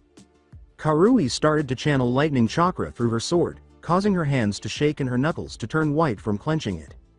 Before rushing toward the boy who had a feral appearance, she sent some chakra to her legs to make them stronger. He barely had time to duck before the sword sliced off the top of his hood, and Kiba jumped back to get some distance from the furious woman just in time to avoid a vertical slash. Kiba could hardly blink before he saw the sword coming toward his face. Akamaru leapt out of his jacket and yelled, "Ninpo! Beat mimicry!" As he went through some hand seals, Karui dodged a right slash from Kiba's claws before another Kiba appeared behind her and kicked her hard in the stomach, winding her a bit before she could recover. Once she recovered, she had to block Kiba's claws with her katana before being forced to jump away from a transformed Akamaru. He became more feral looking as he gained beast claws and his canines extended. He then threw a pill toward Akamaru, and in a puff of smoke, 2 Kiba were standing there. She started making hand signals for her next jutsu, which she needed both of them to approach so she could use it to its fullest potential, and threw some lightning-infused shuriken to get some distance from the beastly pair. With a sly smile, Kiba threw a smoke bomb at Karui, which, when it exploded, filled half the arena with smoke. Kiba and the changed Akamaru leapt into the air and started to spin. A short while later, Karui walked out, barely holding herself upright before collapsing from chakra exhaustion, while Kiba and Akamaru, who had not changed, flew out of the smoke covered in electrical burns and unconscious. Many were taken aback by the outcome because everyone had assumed Kiba would win, but instead Kiba was eliminated. Hayate declared, "Karui from Kumo is the winner since Kiba was the first to lose consciousness," as the medical staff removed the 2. Even though she only just managed to win, the Kumo genin all applauded because it was still a victory. What took place in the smoke? The only problem was the dog. She knew her jutsu would use up the rest of her chakra, so she had to hope that they would try to finish it in one shot and both hit her simultaneously. Karui closed her eyes to improve her other senses, and she smirked when she realized Kiba was yelling as he was performing the attack, which allowed her to predict much better when he was close enough. After a few seconds, she decided he was close enough, and she called out her technique, Raiden. Discharge. As she was done, lightning burst from her body in all directions, destroying the monstrous pair that was approaching her. Returning to the present while the Konoha residents were both happy that she had, hopefully, restored some sanity to Kiba and sad that a comrade had lost, the other Kumo members were ecstatic about the unexpected victory. The computer went through names in order to keep things going, eventually landing on Sakura and Ino. Ino attempted to use her mind transfer to capture Sakura, but she managed to escape because of her dual personality disorder. The next battle was so pitiful that it made some of the stronger people want to cry. The entire match was a series of flashbacks and fist fighting that was so pitiful that most civilians could have done better. Everyone sighed in relief when the fight ended in a double knockout because neither of them was ready to advance to the finals, much less become a Chunin. Hyuga Neji and Sabaku no Kankuro was the name that the computer finally found after looking through names once more. Both of them strode confidently down to the field, and after glancing between them, Hayate said, "Are both participants ready?" Receiving a nod from both in response, he started the match. Before speaking, Neji activated his Byakugan, removed the bandages and engaged in combat. After being startled, Kankuro frowned and leapt out. "How did you know that wasn't who I was?" After smirking arrogantly, Neji said, "You cannot deceive my eyes, they can see through any attempt at deception." Kankuro scowled and shattered the crow's disguise before attacking it to keep Neji at bay. Neji merely dodged the bladed arm, moved behind the puppet, and then appeared to hit the air behind it, unaware of the Byakugan's capabilities. Some people believed he had missed, but they were startled when the puppet fell to the ground. Useless. The match ended quickly after Neji shocked Kankuro by charging the still shell and dealing numerous crippling Jiyuken blows. The computer then started cycling through names once more, and the puppet user was taken for medical attention. On Sabaku no Tamari and Tenten, the computer crashed before the game started. The 2 took the field. For the most part, the match was fairly one-sided because Tamari simply blasted everything Tenten threw at her with her fan. When Tamari became bored and trapped Tenten in a tornado of piercing wind blades, the match was over. The names started to cycle through once more before coming to rest on Yoroi Akato and Shikamaru. Yoroi charged at Shikamaru as soon as Hayate started the match, dislocating all of his joints and wrapping Shikamaru up in a move that nearly everyone in the tiny arena found repulsive. The shadow user was then told, "Give up or I'll snap your neck." As Shikamaru exhaled a troublesome breath, his teammates looked on in concern. He then turned back to face the man who was giving him the most unsettling bear hug in the world and said, "Try it." Furious with the children, he believed he lacked courage, but then he discovered he was immobile. Just before he was wrapped up, Shikamaru made a rat hand sign, which he had missed. Then, with Akato imitating him, Shikamaru pulled out a kunai and held it to the dislocated boy's throat. Akato was the only one in danger of surrendering because no one else had his head by his shoulder. Many of the more seasoned ninja up in the stands were perplexed as to how he could have been so foolish as to confront a member of the Nara clan without first taking cover from their shadows. It was announced that Hinata Hyuga vs Omoi would be the next match. The two descended to the platform. Sasuke, Kakashi, and Naruto were all a little put off by the sheer rage that the typically adorable and naive Hyuga was displaying. 1. A freshly recovered Karui slapped Omoi in the back of the head just as he was about to rant about what might happen back in the stand. The hot-headed Kunoichi said, "Don't you dare start going through worst-case scenarios that we both will never happen." Karui's foot striking his back effectively pushed him over the rail and face first into the arena, ending any further tirades. But what if she holds a grudge against the Cloud due to the death of a family member, and what if she was involved somehow and the son of the man who was killed now despises her? And, after he recovered, he went to the middle of the arena, where a furious Hyuga was waiting for him. Hinata charged the young Kumo Nin as soon as the match began, giving him just enough time to leap back and keep his tenketsu from being closed. He hurriedly made a few hand signals, then leapt away from the furious Hyuga woman once more before yelling, "Right on!" Shuriken. A number of lightning-made shuriken erupted from his hands. However, she was able to weave through and avoid every energy shuriken without losing nearly any speed thanks to a lethal combination of her Byakugan and her innate flexibility. He was shocked that he couldn't have avoided Hinata's attack entirely, but fortunately, his left arm was the only part of him that was completely crippled. Since he was no longer able to use jutsu, he knew he was now at a disadvantage against the Hyuga and would have to engage in close combat with her despite the fact that it appeared to be his only option. He sighed and took his katana from its sheath, realizing that he could no longer keep the fight at range as he had intended. In order to boost his katana's cutting ability and enable it to deliver incapacitating electric shocks upon contact, he charged lightning charka through it. She chooses to finish this with her most recent move, which Orochimaru helped her perfect, after noticing this with her Byakugan adopting a firm posture. With both palms facing forward, the right kept closer to her stomach, and the left partially extended. 2. She closes her eyes and starts to carefully shape her chakra as she works. Omoi charges in the hopes of finishing it with a single slash after spotting her getting ready for what appears to be a strong attack. Hinata's eyes opened as soon as he was within 3 feet of her. She then yelled, 8 trigrams. Empty fist. And a blast of pressurized air shot out of her hands, nailing Omoi squarely in the face and sending him flying back and shattering the wall. After Omoi was knocked out, Hayate declared, "Winner Hinata." The Leaf Genin cheered for the young heiress, but they were all a little taken aback by her violence.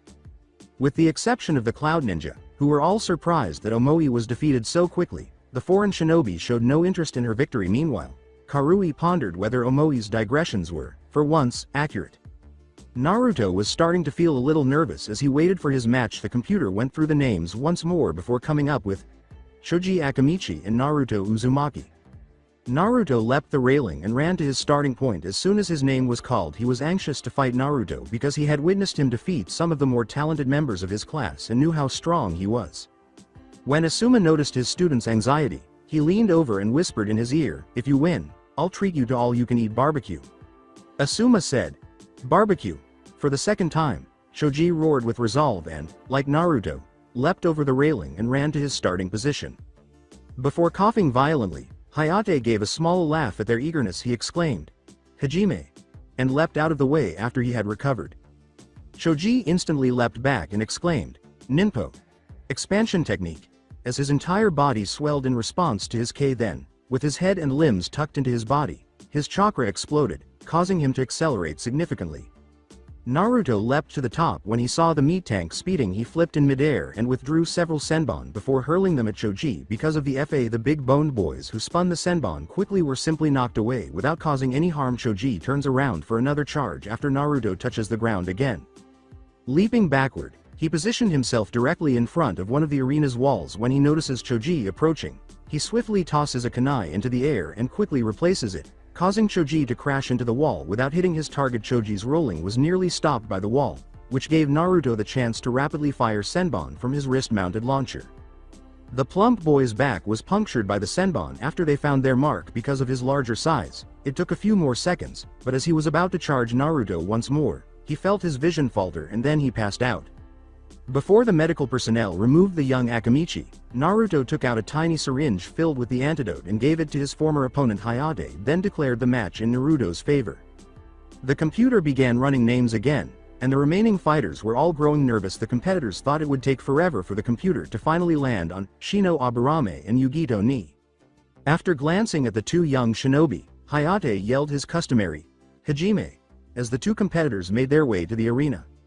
Her high chakra had previously been detected by his insects, who knew she could easily overwhelm him in an attempt to gain some cover. He threw down a smoke after realizing this. Yugito was alert when he saw this. She grinned and drew a kunai as soon as she sensed a chakra signature behind her. Stabbing Shino in the back, her smirk, however, faltered, and instead of bleeding and collapsing to the ground, he burst into insects that instantly adhered to her skin. A light blue glow radiated from her skin, and many Konoha genin believed Shino had this one in the bag before all of his insects suddenly collapsed dead. She flipped a few quickly and then yelled, Kaden. Mouse hairball. A number of mouse-shaped fireballs formed from hair and coated in blue flames rushed towards Shino. Shino tried to avoid the rodent-shaped fireballs after realizing how dangerous they were, but they seemed to follow him around the tiny arena. Shino abruptly turned into insects, which dispersed widely and confused the fireballs, causing them to collide with the ground and one another.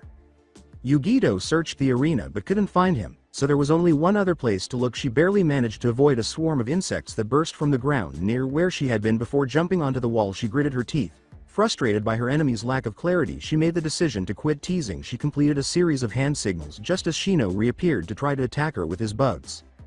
She inhaled deeply before launching her most potent fire technique, Kaden. Colossus Demon Cat Hellfire Ball. The enormous ball of fire, shaped like a big two-tailed cat, exploded into the ground with the force of a bomb, nearly destroying the entire arena floor. They could all see a singed and unconscious Shino once the dust had settled. Then, as Yugito joined her teammates in the catwalk above the arena, the medics entered and carried him out. Once more, the computer cycled through names before Sasuke Uchiha vs Masumi was displayed as the outcome. When Sasuke finally got the chance to battle and demonstrate his strength, he smiled. Having been congratulated by his teammates, he headed to the arena. Just as he was about to enter the arena, Sasuke shivered when he heard the annoying cries of Sakura and Ino, who both miraculously recovered when Sasuke took up arms. The cause of the chill suddenly became apparent. A fangirl's abilities are genuinely terrifying. He turned to face his opponent, ignoring them, or at least attempting to. He narrowed his eyes and looked down at his opponent, attempting to determine his fighting style. He ran directly at Sasuke as soon as the match began. He noticed that his opponent's hands were glowing when he activated his Sharingan. He reasoned that since his opponent was charging, close contact must be necessary for the glow to function. Masumi was shocked by the speed at which he ran at his fellow genin, ducked inside his opponent's defense, and slapped his arms away at the elbow. Sasuke capitalized on his opponent's surprise by throwing a couple powerful blows to Masumi's chest before kicking him in the chin, which launched him into the air. Leaping into the air, he kicked him up before slamming him into the ground with a final kick. He pronounced Sasuke the victor after noticing that Masumi was unconscious.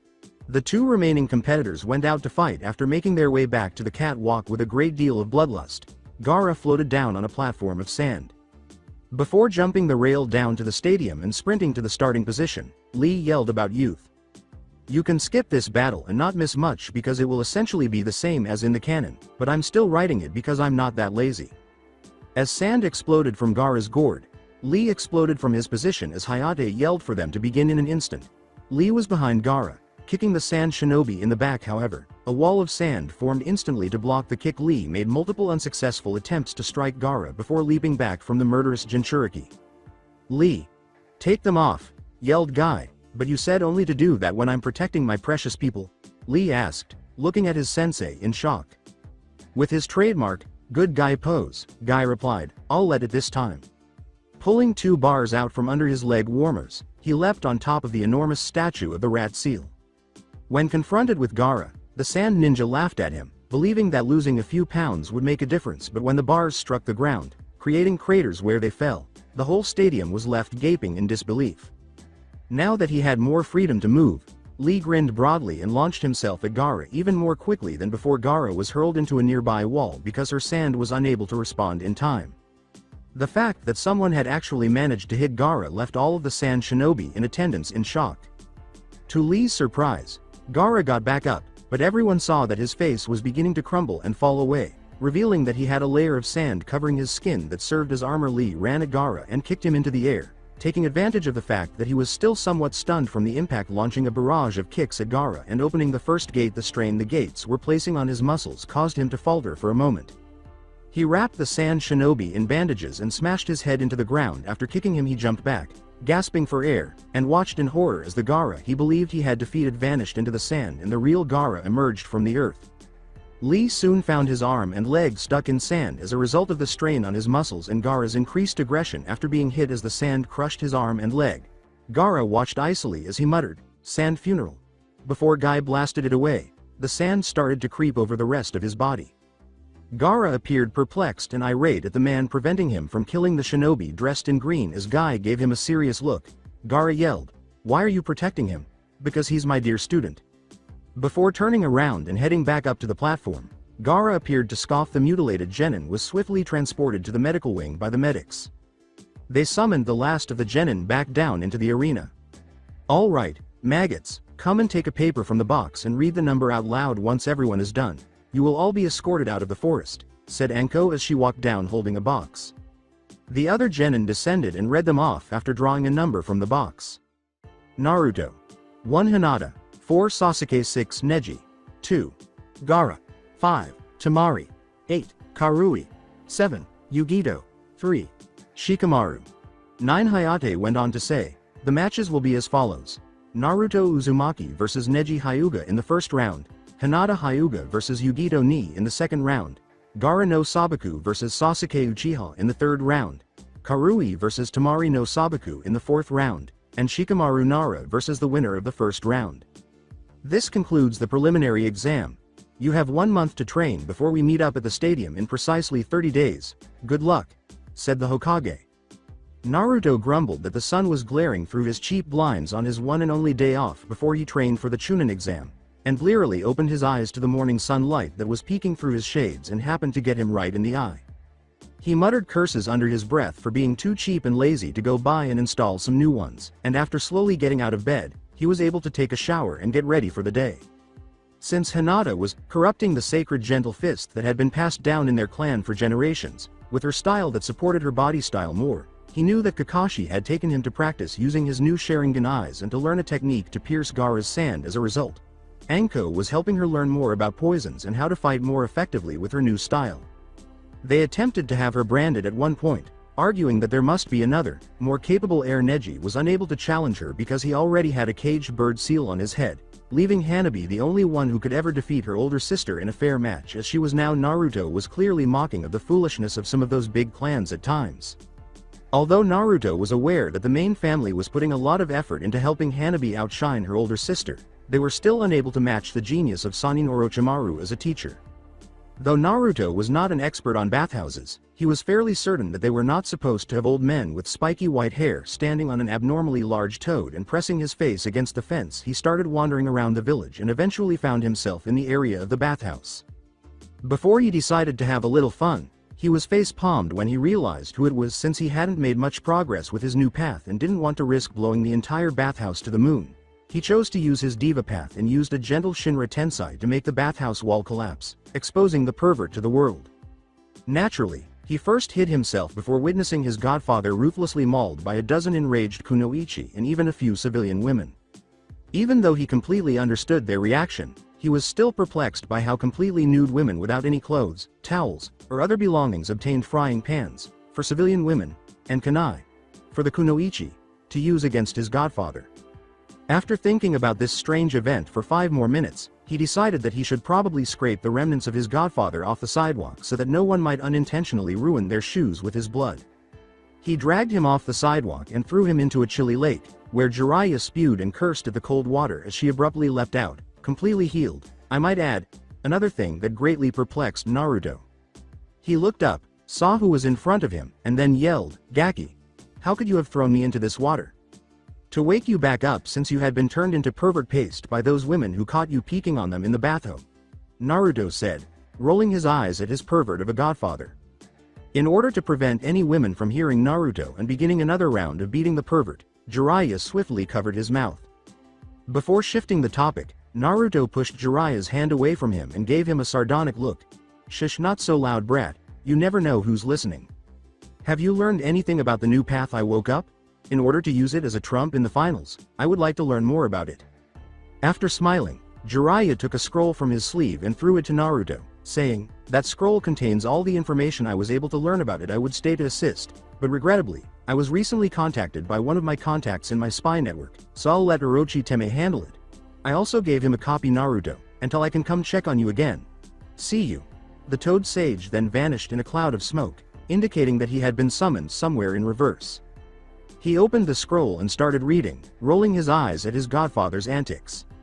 When he arrived at the training ground the following day, he discovered that a snake had come and told him last night, but instead of his sensei in the clearing, he was accompanied by someone else. As he approached, he recognized the new white-haired Bone Kake Genkai user, whom his sensei had saved during one of his spy missions to Kiri. The teen was so devoted to his sensei that some might even wonder if he was sane. His name was Kimimaro Kagaya, the last known user of the Dead Bone Pulse bloodline, and was someone Naruto had recently become close friends with. The two were waiting for him when he walked into the training field and yelled, "Yo sensei! I'm prepared for my new path's training. However, why is Kimimaro present?" According to Jiraiya's information on this path, it is mostly body modification, so I brought Kimimaro-kun with me today since the Dead Bone Pulse is also body modification, albeit slightly different. Combine it with my extensive knowledge about Kake Genkai in general and we should be able to get this little power figured out, Naruto said as Orochimaru opened a scroll, and he could tell it was the copy of the scroll that Jiraiya had given him. "Gosh! Let's get going," Naruto exclaimed with joy. "First Naruto-kun, I want you to spar with Kimimaro and see how he uses his abilities to fight and see if you can't recreate any of it with your Asura Path abilities. Once you have accomplished this we will begin with creating your own unique abilities and techniques." Naruto nodded and assumed a fighting stance before he and Kimimaro made the decision to start fighting. I'm going to skip the remaining training and start the exams right away for my own benefit. Don't worry, fans of Kimimaro. I'll go over some of the training in flashback form to show you how he developed some of his combos since Kimimaro will eventually start to play a larger role. I primarily wanted to get him in there now for the story, in glory and blood. Naruto gazed up at the spacious stadium that would soon host the Chunin exams final round. He entered and proceeded to the participant platform to sign in before waiting for the matches to begin. Only he, Hinata, and, surprisingly, Shikamaru were there. When he arrived he approached Hinata to chat until the competition began. After noticing that Shikamaru was in the middle of a pre-competition nap, more competitors entered the stadium as they conversed. Sasuke was the only competitor not yet present when the entire field was called down to the stadium floor. With a sigh, Hinata and Naruto hoped that Kakashi's indolence wouldn't result in their teammates' elimination from the tournament. Hayate asked everyone except the first two to return to the observation platform after they were introduced to the audience. After making their way to their starting spots, Naruto and Neji waited for the other competitors to leave the arena. Neji turned to face Naruto and said, "I'm going to win today, so give up." After merely scoffing, Naruto motioned for Hayate to begin the fight. After glancing at both genin, Hayate started the match by saying, "Hajime." Naruto jumped away in an effort to get away from the prodigy of the Hyuga clan, after Neji charged him right away and thrust his palm in the middle of his chest. But Neji wouldn't give the blonde a chance to recover, so he charged right in to carry on his attack. Before yelling, "Wind style! Great breakthrough!" Naruto flipped through a few quick hand seals to avoid having to use his Diva Path abilities. This early in the competition a huge gust of strong wind erupted from his mouth. Due to his close proximity, Neji was caught by the blast and was painfully blasted into the wall at the opposite end of the arena. He instantly jumped to the side as a drilling air bullet struck his previous position, causing him to break out of his daze. He moved into a defensive stance after realizing he had lost his range advantage in an attempt to regain it and push Naruto back into close quarters. Knowing that he had to avoid the fate-obsessed teen, Naruto launched another wind style, great breakthrough at him. When Neji saw the huge wall of wind coming rapidly, he started to spin while releasing his chakra from his Tenketsu TS King in frustration as he realized he needed to play one of his aces to get the blonde shinobi to get close enough. The audience was shocked to hear, "Kaden." After initially assuming Neji would take another severe blow and like a strong wave striking a solid rock on the beach, the wind shatters around him. Naruto gritted his teeth in frustration, knowing that his only other option would be to use the Preta Path to absorb the chakra, but that would require him to get close enough to fall within Neji's ideal range. Sure, he could always blast him to Kingdom Come with a Shinra Tensei, but that would end things too quickly for him. When Naruto realized he had no other option, he pulled Shin Ryu away and sent a wave of flame at Neji, who blocked the attack with Kaden just as Naruto was about to charge his Preta path into the blade and rid the Kaden of chakra. The Kaden exploded, sending Neji flying out. 8 trigrams 64 palms. When Naruto realized it had been a trap to get him close, he cursed and tried to lessen the blow's damage. 2 palms.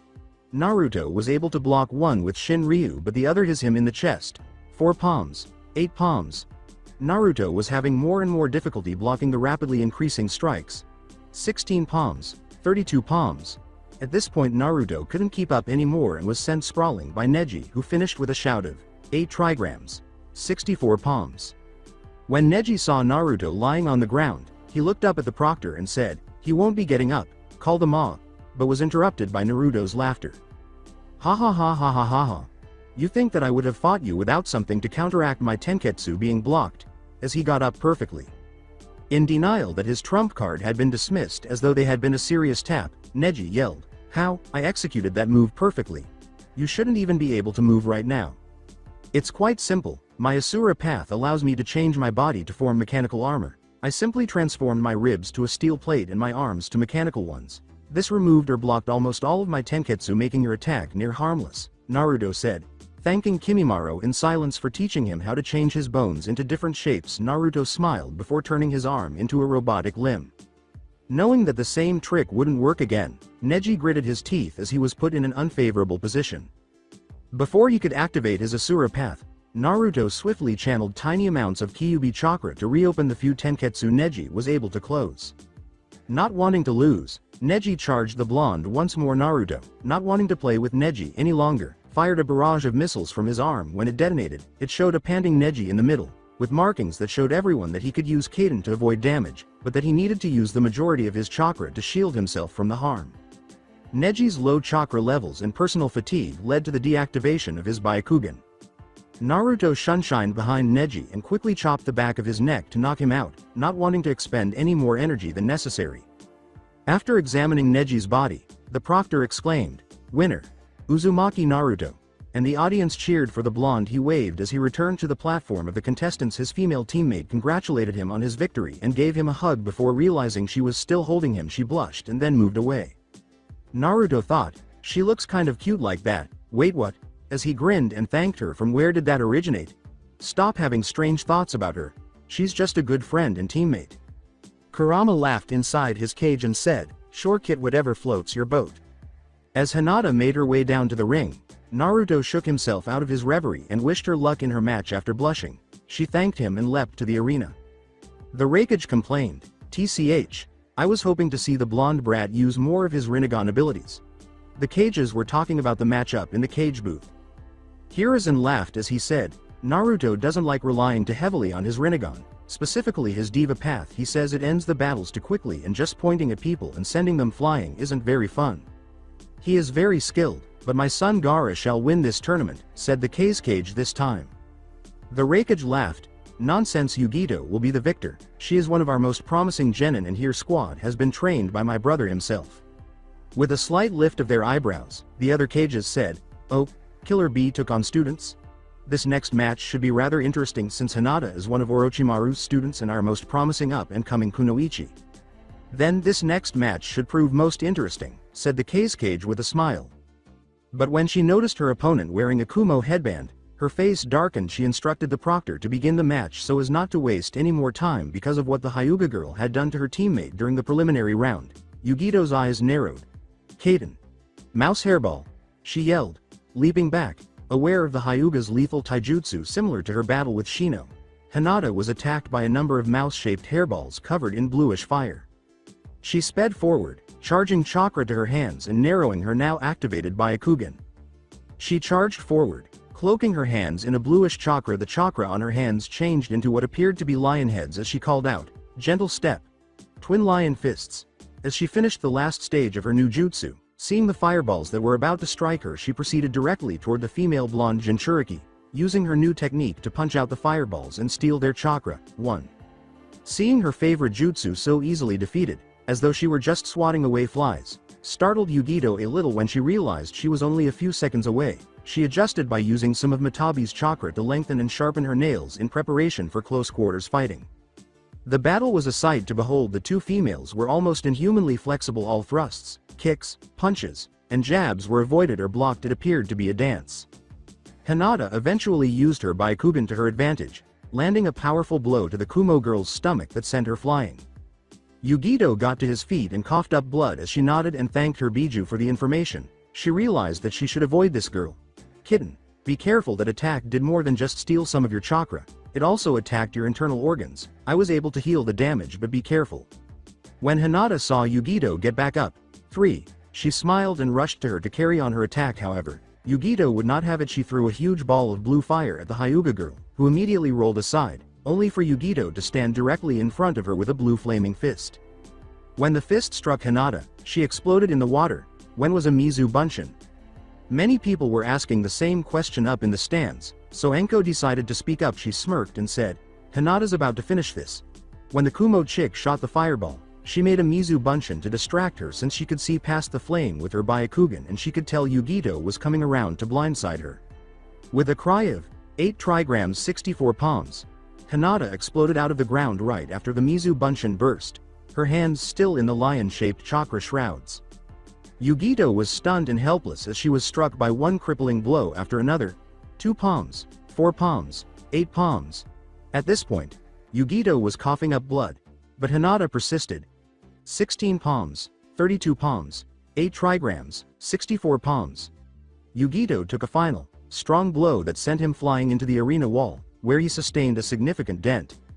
If you want to win, kitten, you must use my power. Yugito's body started to glow orange as she growled softly at not being able to prevail using her own strength. Are you crazy, Raikage? A Jinchuriki was sent to a Chunin exam in rival villages, while the Kazekage was merely whistling naively in the background in an attempt to escape the professor's wrath. The Hokage yelled. The purpose of the Chunin exams is to demonstrate strength, and there's no better way to do so than with a Jinchuriki.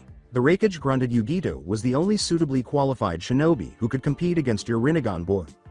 With a sigh, Hiruzen prayed that Hinata would survive this ordeal. Hinata was panting as she returned to the arena after deactivating her lion fists to conserve chakra. She knew she was in serious trouble. That last attack had taken a toll on her body, but she was determined to show this Kumo bitch what it meant to mess with a Hyuga, so she entered a defensive stance to save energy and waited for the Kumo nins to charge. Yugito was now wearing an orange chakra cloak. Her eyes were more feral, her nails and fangs had grown longer, and she had 2 triangles of chakra on her head that resembled ears and a lanky energy tail like a cat would have. Hinata stiffened her muscles in anticipation of Yugito's attack, and Yugito crouched and fell like a cat before leaping. Unaware of the amount of speed the blonde-haired Kunoichi had gained, Hinata was struck in the stomach with a devastating punch as she coughed up blood and flew to the opposite end of the arena, never hitting a wall or floor as Yugito reappeared beside her and kicked her hard, sending her crashing into the ground. Yugito was about to punch the unconscious and down girl when an unseen force sent her flying into the air. As Hayate called the match in Hinata's favor, medical personnel hurried out, placed her on a stretcher, and removed her. Even though he had never left his spot, everyone knew that Naruto had been the one to stop Yugito. He stood in the contestant booth with his hair shading his eyes and his palm extended into the center of the arena. In order to check on Hinata, he then hurried out of the participant area and ran toward the medic room. A nurse stopped him on his way down and blocked his path at the door. Let me through. I must see how Hinata-chan is doing, Naruto shouted, oblivious to the chan he had appended to the end of her name. She will be all right, so relax. Only a few fractured bones and some internal bleeding, nothing that can't be resolved with rest and a little medical ninjutsu. However, make sure she doesn't train too hard because she will be sore for a few days. Sad that he couldn't see her, Naruto sighed and accepted that she would be okay in a few days. He reluctantly returned to the platform, arriving just in time to witness Karui being blasted into a wall, unconscious, with multiple cuts all over her body. Winner. Tamari no Sabaku. Tamari confidently puffed her chest as she returned to the balcony, where the other contestants were unharmed. According to what Naruto learned from Shikamaru, it was rather unfair because Tamari's wind was able to overwhelm all of Karui's lightning techniques, and Karui wasn't quick enough to approach. The Kazekage wanted to be able to claim that his son had defeated Sasuke in single combat, not that Gaara had won because his opponent had not shown up, so he also learned that Sasuke's match had been moved to the end at his request. Being aware of the motivations and the fact that, if he succeeds, Sand will receive greater recognition for defeating a member of the well-known Uchiha clan. Knowing that Naruto could simply absorb the chakra from his shadow, rendering it essentially useless, Shikamaru gave up the fight. As Hayate was about to disqualify Sasuke, a whirl of leaves appeared on the field, clearing the way to reveal Sasuke and Kakashi. Kakashi sheepishly rubbed the back of his head and said, "Sorry we're late, he's not disqualified is he?" "No, you guys are just on time. In fact, your opponent is starting to get antsy, so hurry," everyone said, letting out a collective sigh at the masked nin. After Sasuke took his position in front of Gaara and Hayate started the match, Gaara instantly threw a wave of sand at Sasuke, who anticipated this and leapt aside. Sasuke then used his Sharingan and flipped through a few hand signals before launching a strong fireball at the redhead with the gourd. The redhead scoffing, he sent tendrils of sand to hold down the Sharingan wielder as the sand automatically rose and blocked the fireball before he could even feel any heat. In order to avoid getting caught in the sand, Sasuke replaced it with a log and emerged directly behind Gaara. Sasuke tried to kick Gaara in the back, but the sand blocked his attempt. He continued to try to strike, but it seemed like his efforts were in vain as he was unable to get past the Suna Nin's defenses. The black-haired Avenger jumped away to avoid getting sucked into the sand when Gaara threw another wave of sand at him. Taking out a kunai, Sasuke charged at Gaara once more, this time using lightning chakra. When he saw that his defense had been breached, even if only slightly, Gaara became alarmed that his opponent had managed to get past his sand and surrounded himself in a dome of sand with an eye on top. Watching and tracking Sasuke, he was able to cut through the tendrils and defenses and hit Gaara. He knew the wound was shallow, but he thought there would be blood before he saw the sand falling from the wound and remembered his skin-layered armor. Sasuke used the opportunity to prepare his ace. When he saw his opponent enclosing himself in a dome of sand, he ran up the side of one of the arena walls and went through a number of hand signals before a crackling sound echoed throughout the stadium as spectators watched the lightning gather around his right hand. He grabbed his right arm with his left to stabilize it, then charged down the wall, allowing gravity to accelerate his speed. At this point, all of the Suna Nin were a little concerned because they understood what Gaara's sand-wrapping gesture meant. As Sasuke approached the sand dome with Chidori in hand, everyone was on the edge of their seats. No one breathed until his hand struck the dome, and then the silence was broken. What is this warm feeling? Blood? My own blood? My heart? The cage swore up in the cage booth and sprang into action right away. Gold dust quickly subdued the crazy preteen as everyone appeared perplexed by what had just transpired. Gaara had just emerged with half of his body resembling a bipedal tanuki. The cage placed his hand on the back of Gaara's head after he had been restrained and said sheepishly, "I apologize to everyone." Gaara has never been hurt before, so seeing his blood makes him a little alarmed. Gaara forfeits, so go ahead. 4. As the cage removed his son from the arena, clad in a cocoon of gold dust, with only his head visible, everyone's perspiration fell. "Tusan, please let me go now that I've calmed down from his golden prison," Gaara grumbled. The cage said, "No, think about this penalty for losing your head." Gaara scowled, but he decided that arguing would not help him, so he simply maintained a neutral expression. The encounter between the cage and the unstable child caused a second drop of perspiration to fall on everyone. Almost everyone. Actually, Naruto was too preoccupied with the idea of how large the pore would need to be in order to generate a drop of sweat that size, but that is a topic for another time. Hayate declared that the second round, semi-final would start with Match 1. Naruto Uzumaki vs Yugito Ni, and Match 2. Sasuke Uchiha vs Temari no Sabaku, following a 30-minute break to give the competitors time to recover before their subsequent bout.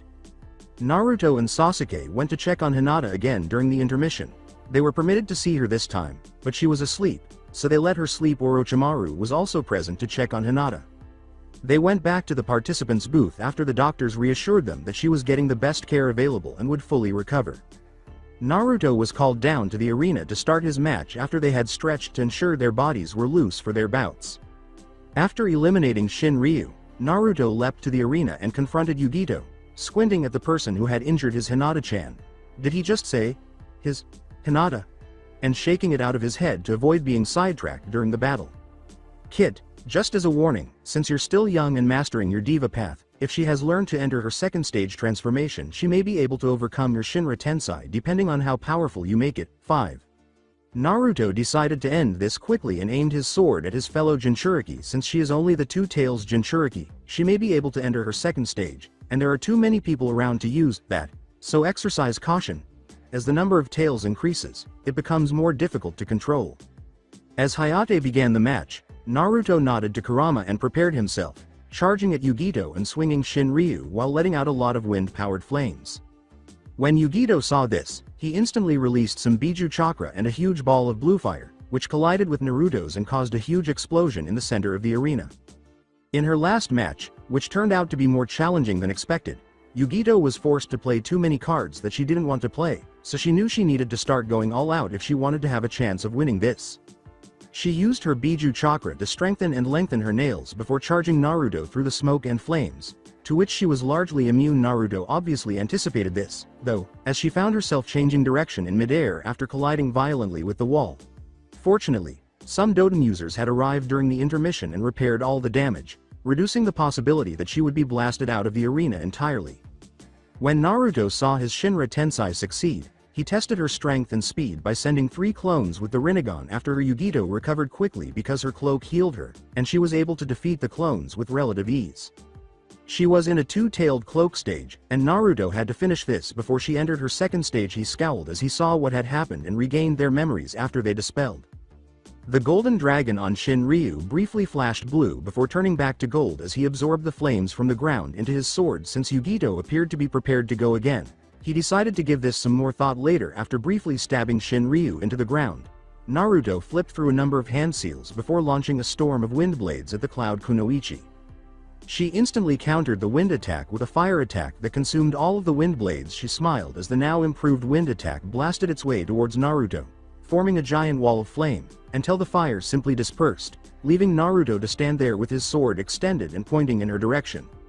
She tried to use taijutsu on him, gritting her teeth in frustration at his damned chakra absorption ability, but an invisible force blasted her into the wall once more. "Surrender," said Naruto, "you cannot approach me to practice taijutsu, and jutsu are not effective against me. Give up." Yugito gritted her teeth and screamed, "I refuse to give up, Matabi." As Naruto swore, she shifted into her stage 2 cloak and charged him once more. As Kurama had stated, she was able to withstand his Shinra Tensei, which slowed her down but did not send her flying into the wall. She appeared right in front of him, her claw outstretched, and his eyes widened. "Shit," he swore as he was hurled to the other side of the arena, barely able to block Shin Ryu. He pulled 3 taels worth of chakra away from Kurama, aware that he was losing as he was.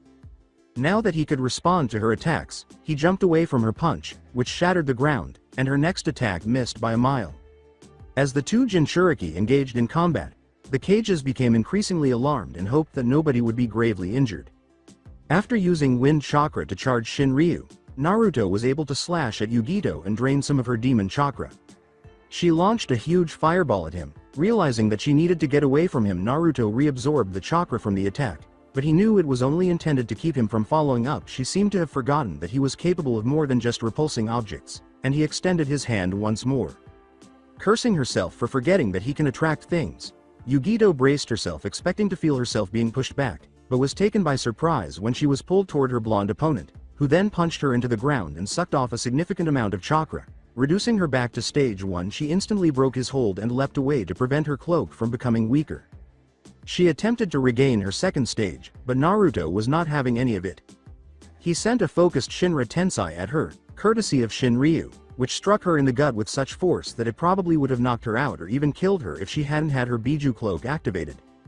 However, she was in too much daze to do anything, so he grabbed her face and proceeded to absorb the rest of her demon chakra. Normally, he wouldn't be able to do this, as a Jinchuriki, of a more powerful Biju no less. He only feels his chakra cloak strengthen a little while the extra goes to Kurama for safekeeping. She passed out from exhaustion as a result of the strain and fatigue of wearing her cloak now that it was gone. After checking Yugito, Hayate signaled for the medics and declared, "Uzumaki Naruto is the winner of the first semi-final match." Every Konoha resident applauded as one of their genin continued on. Up in the cage booth, the Raikage grunted angrily at the loss of his prize genin, and the Hokage grinned grandfatherly before holding his head in mild pain, reflecting that he had been experiencing a lot of headaches lately and thinking, maybe I should go see the doctor after the exams. Sasuke and Temari's match was interesting because Sasuke's fire techniques were superior to her wind ones, and he was faster than her and beat her quickly once he got close. Uchiha Sasuke won. As the crowd roared and fangirls screamed, it was fortunate that the stadium had no windows, but Kabuto had worn his best pair of glasses to watch the exams, and they cracked from the frequency. The white-haired medic Nin was heard swearing that if a fangirl ever appeared as one of his patients, they would have a vocal cord injury involving chakra scalpels. We appreciate your patience as we take a 1-hour break to repair the stadium due to the extensive damage. Please use the restroom and grab some food during this time.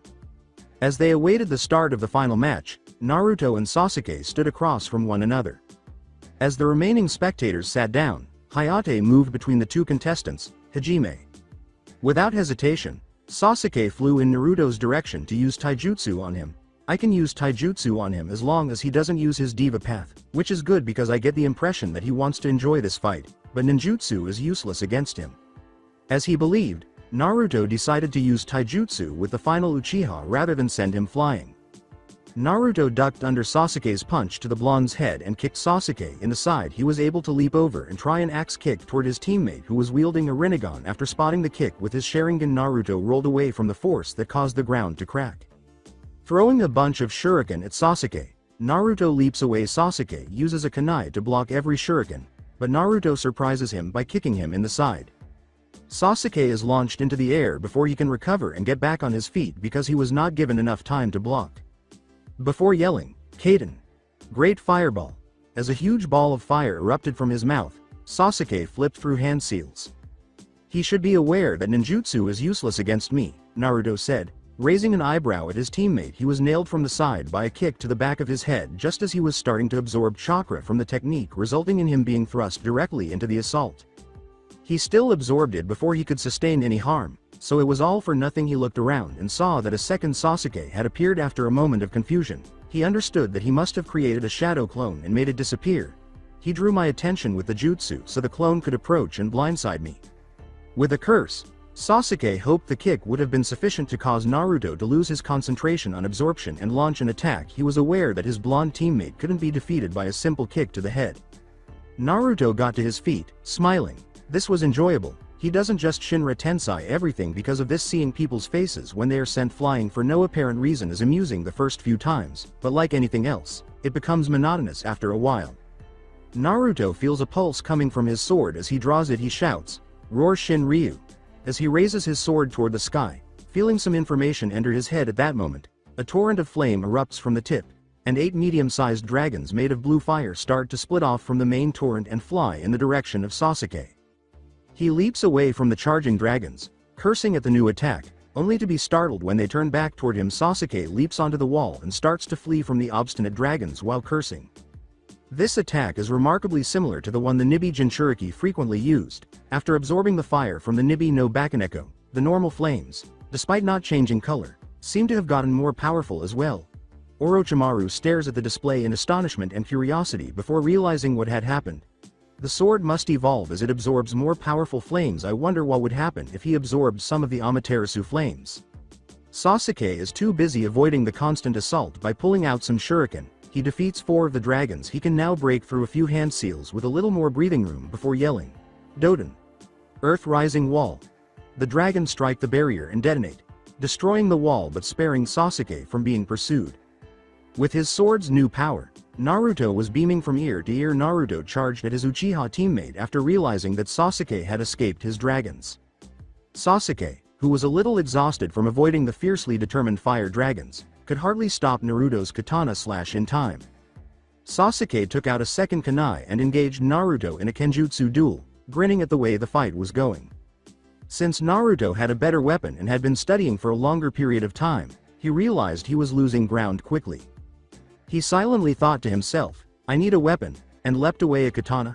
Perhaps one of those naganatas he found attractive. Before confronting his blonde teammate again, he charged his kunai with lightning chakra and shook his head to get his attention back on the battle. After a while of exchanging blows, Naruto chose to channel wind chakra into Shin Ryu, which sliced through Sasuke's kunai like paper.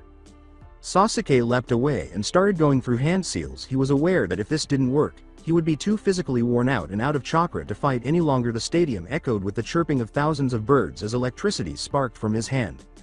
"Chidori!" Sasuke yelled as he hurried over to Naruto, who charged wind chakra with his sword and ran forward. In response, the two clashed in a lightning and windstorm between the two fighters. There was an explosion that sent them flying apart. Naruto managed to turn around and stand up. However, Sasuke was unable to recover due to his chakra exhaustion and fell unconscious to the ground. After leaping down to examine Sasuke, Hayate declared, "Winner, Uzumaki Naruto." As Naruto cheerfully waved to the audience, the roaring started. Even if the Raikage was not happy with the outcome, it does not mean that he will be a bad sport about it. The cages were all standing and applauding. Hiruzen felt lightheaded and fell to the ground as the cages were clapping. Hokage-sama. N. Apologies for the extremely brief chapter and dramatic cliffhanger. Don't worry, I won't abandon you on such a note. For a month I've been having more time to write, so the next chapter will be out soon. I'm not that mean, but to lighten the mood, enjoy this omake while you read. Omake. The work of God. Sitting in the middle of the field, Naruto had a serious, contemplative look on his face. "Oi kid, what are you thinking about so hard? I can basically see steam coming from the pipes down here." Naruto replied, "I'm thinking about what happened earlier," as he snapped out of his reverie. "About your Rinnegan, what did the pervert tell you?" "What? No, not that, but it is related to the old perv. I'm thinking about where the weapons the women beat him with at the hot spring came from. I can't seem to figure it out. They had no bags. Half of them didn't even have towels, and I know for a fact that some of those women had nothing to hide those frying pans and other stuff with." "Kid, do you really want to know where those come from?" "Yes," was Naruto's immediate response, and both of his eyebrows shot up. "Well, you see kid, it's a bit of a long, see, thousands of years ago, before even I was born, Kami-sama decided to visit one of Earth's hot springs as a little vacation while she was bathing. Susanoo, knowing that Kami was extremely beautiful, decided to peek on her now that she wasn't in her godly bath. Long story short, Kami caught Susanoo and used the creation of all things to conjure a mighty weapon which she proceeded to assault Susanoo with." Naruto interrupted, saying, "Okay, so Susanoo peeked on Kami. How does that answer my question?" "Impatient brat, I'm getting to that. As I mentioned earlier, Kami came to the realization that thousands of perverts were continuously getting away with peeking on women and that all women were at risk of being peeked by them after she had finished beating up Susanoo. She therefore blessed all women with the ability to summon a familiar object when they are feeling virtuous female rage. For this reason, civilian women typically receive pans or cutlery, while kunoichi typically receive kunai. She did, however, make the weapons vanish from the world and the perverts and women's memories in order to prevent people from calling forth an endless supply of weapons and kitchenware. Alright, that clarifies the origin of all the weapons, but it doesn't explain how pervy Sage was able to recover almost immediately. You see, the number of men dying was starting to rise. He saw that his favorite porn writers and sketch artists were dying off one by one as he tried to conduct research because of what he had done in the past and because people couldn't heal like him. Therefore, Susanoo gave all men the blessing that they would instantly recover after the women had left if they were ever viciously beaten while peeking or perving for a good cause. They still remember the agony, but they don't even consider how completely healed they are now, much like Kami's blessing. When Naruto learned the true reason, he broke out in a cold sweat. Sometimes the Shinto gods can be assholes. Kid, you don't know. So that's it for today. I hope you guys enjoyed it. Don't forget to like, share and subscribe to the channel for more awesome stories like this. Thank you. See you all in my next video.